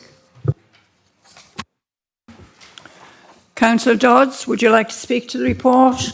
Madam Mayor, I think it's all laid out, and because of time, I'll leave it at that. Thank you. Councillor Stewart? I'm fine, thank you, Madam Mayor. Nothing to say. Does any member wish to speak to the report? Please raise your hand. Councillor Hodson. So just Councillor Hodson, Madam Mayor, and then Councillor Dodds has the right of reply. Councillor Hodson. Yes, thank you, Mayor of Sunderland. I am just speaking briefly to request a recorded vote on this report. It's the intention of the Liberal Democrat group, or at least what's left of it today, to abstain on this particular report. The reasons for that are not at all to cast aspersions on the appointment of the independent person. I don't wish to do that. However, our group has concerns generally about the transparency and fair process of the Standards Committee. It's not the first time that we've raised that in this forum and in others. Not least because that particular committee has excluded Lib Dem councillors until yesterday, I will admit. But yesterday was the first time in 8 years that I've been on this council that a Liberal Democrat has been called to a meeting of the Standards Committee, which I don't think is particularly healthy. This report asks us to vote to endorse and continue an arrangement in which we've had no involvement, access or oversight for the last 8 years. And for that basis, we don't actually have the facts in front of us or the experience of the committee to vote in favour of it. So we'll be abstaining. Thank you. Councillor Dodds, do you wish to exercise the right to reply? I think it's all laid out in the report, Madam Mayor, and I just thank Councillor for his comments.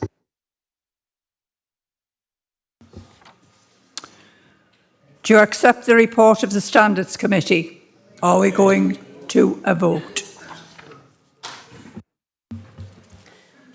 Thank you, Madam Mayor.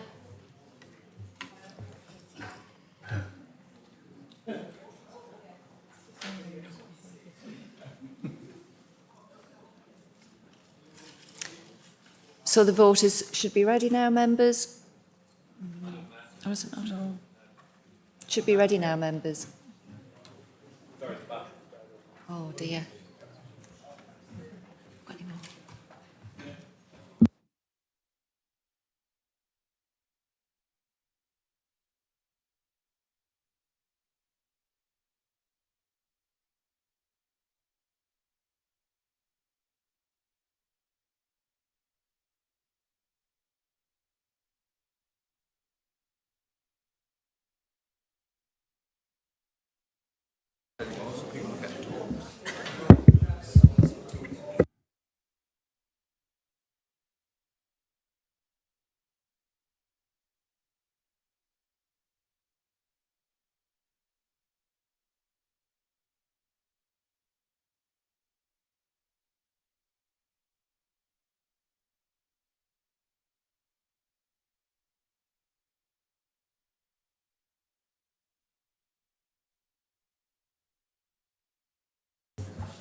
So members, the vote will be closing now. And if the vote could be closed, please.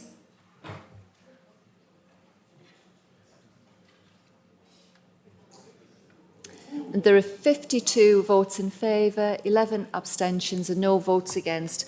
So the report is approved and adopted.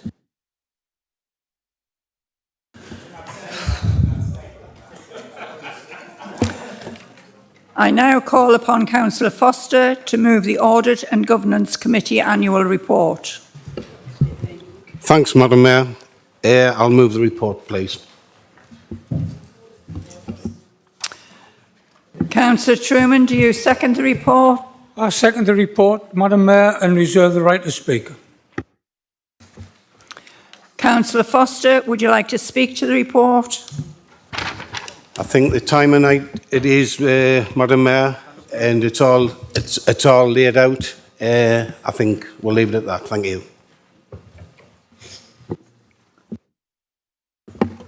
Councillor Truman? No, Madam Mayor, as Councillor Foster said, it's fully laid out and fully understandable. Thank you. Does any member wish to speak to the report? Please raise your hand.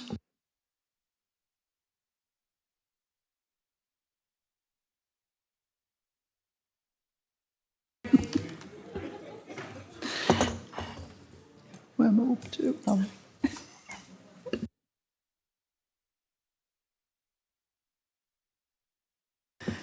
Right.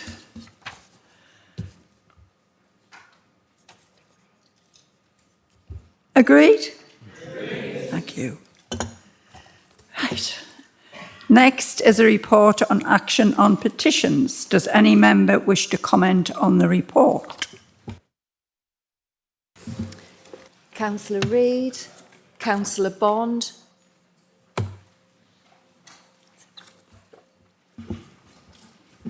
So just Councillors Reid and Bond, Madam Mayor. Thank you. Councillor Reid. Thank you, Madam Mayor. Now, while not my petition, my ward or area, and I did give the, the Leader of the Minority Party in Opposition forewarning of my comment on this, it's basically just to say that reading the receipt of petition and the response to it, I'm questioning any methods in which councillors or residents can actually influence the way that we add streets onto the priority grey route, because I was very nearly about to do a petition after 2 years of trying to get a street onto the priority grey route, and it seems to be the exact same response, which is we'll consider it, and then it just gets pushed back. So it's a comment on the record to say I think there needs to be some better mechanism of changing the priority grey route for councillors. Thank you.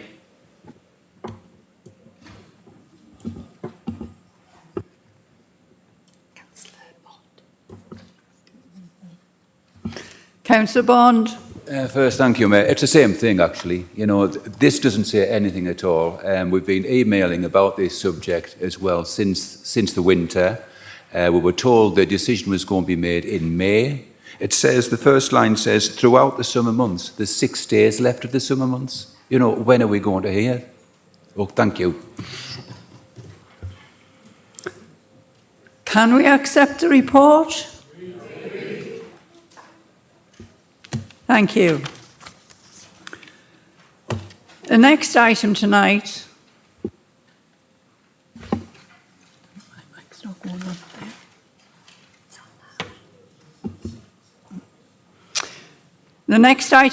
is reports, which includes a report of the Leader on special urgency decisions and a report with a supplementary on appointments to outside bodies. We will take these in turn, starting with the Leader's report on special urgency decisions. Leader, would you please move the report? Thank you very much, Madam Mayor. There have been no special urgency decisions. Thank you.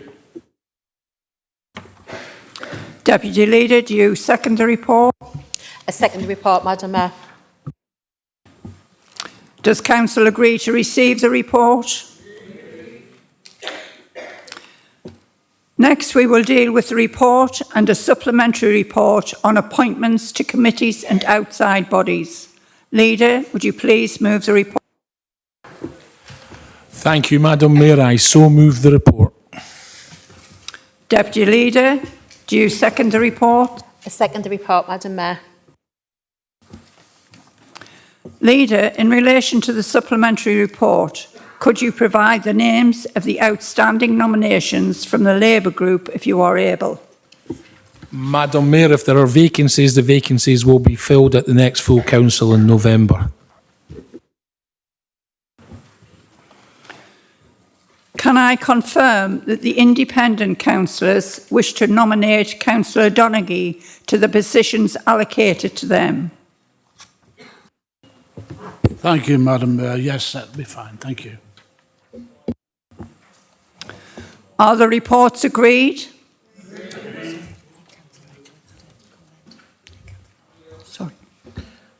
Sorry. Just on a point of clarification, do these appointments, if they're agreed, just continue until the next full council when there will presumably be more changes as of the changes today? Yeah. Yes, Madam Mayor, through I would confirm that we will review the political balance again for the next meeting. Lovely. I'll make sure our group turn up then. Thank you very much.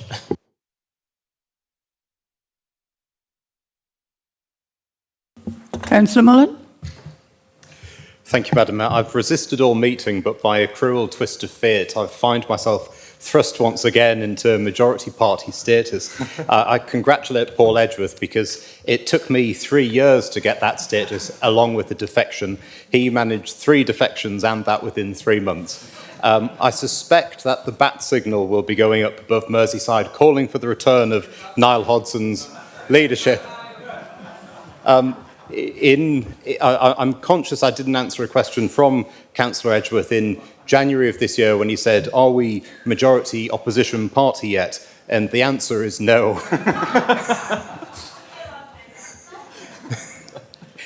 I was busy. On a serious point, Madam Mayor, I'd just like to clarify, and this is slightly lengthy, so I hope people can follow. In 2021, the Conservative group had 19 councillors, the Liberal Democrats had 12. Phil Tighe then offered us each a vice chair of the area committees. After this year's local elections, the Liberal Democrats were ahead of us by 2. That is no longer the case, but as a consequence of that, they got both vice chair committees and the vice chair of the Children's Scrutiny Committee and the Fire Authority on the basis that they were the majority opposition party. Can I expect all of those back now?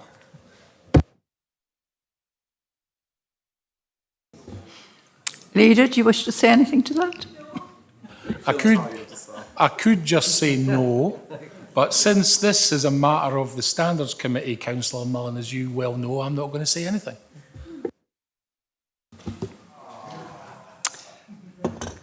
Thank you. It's been a very long evening, and I'm afraid we've come to the end of it now. We have extended it. Councillor Checkers. Madam Mayor, apologies. I wonder if you would just indulge me for one moment. I'm aware that the members' questions are probably not going to be heard this evening, and I just wanted to make a very small point to thank members in the chamber this evening for wearing their yellow ribbons. Those yellow ribbons were kindly provided to us from Washington Mind, and that's linked to World Suicide Prevention Day, which was last Sunday. We also lit up all of the monuments in the city.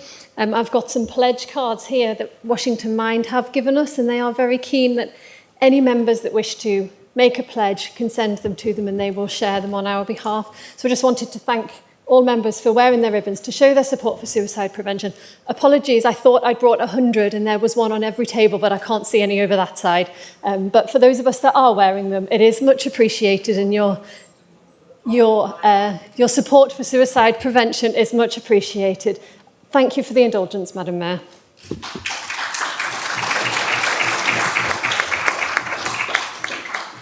Thank you. That concludes the meeting.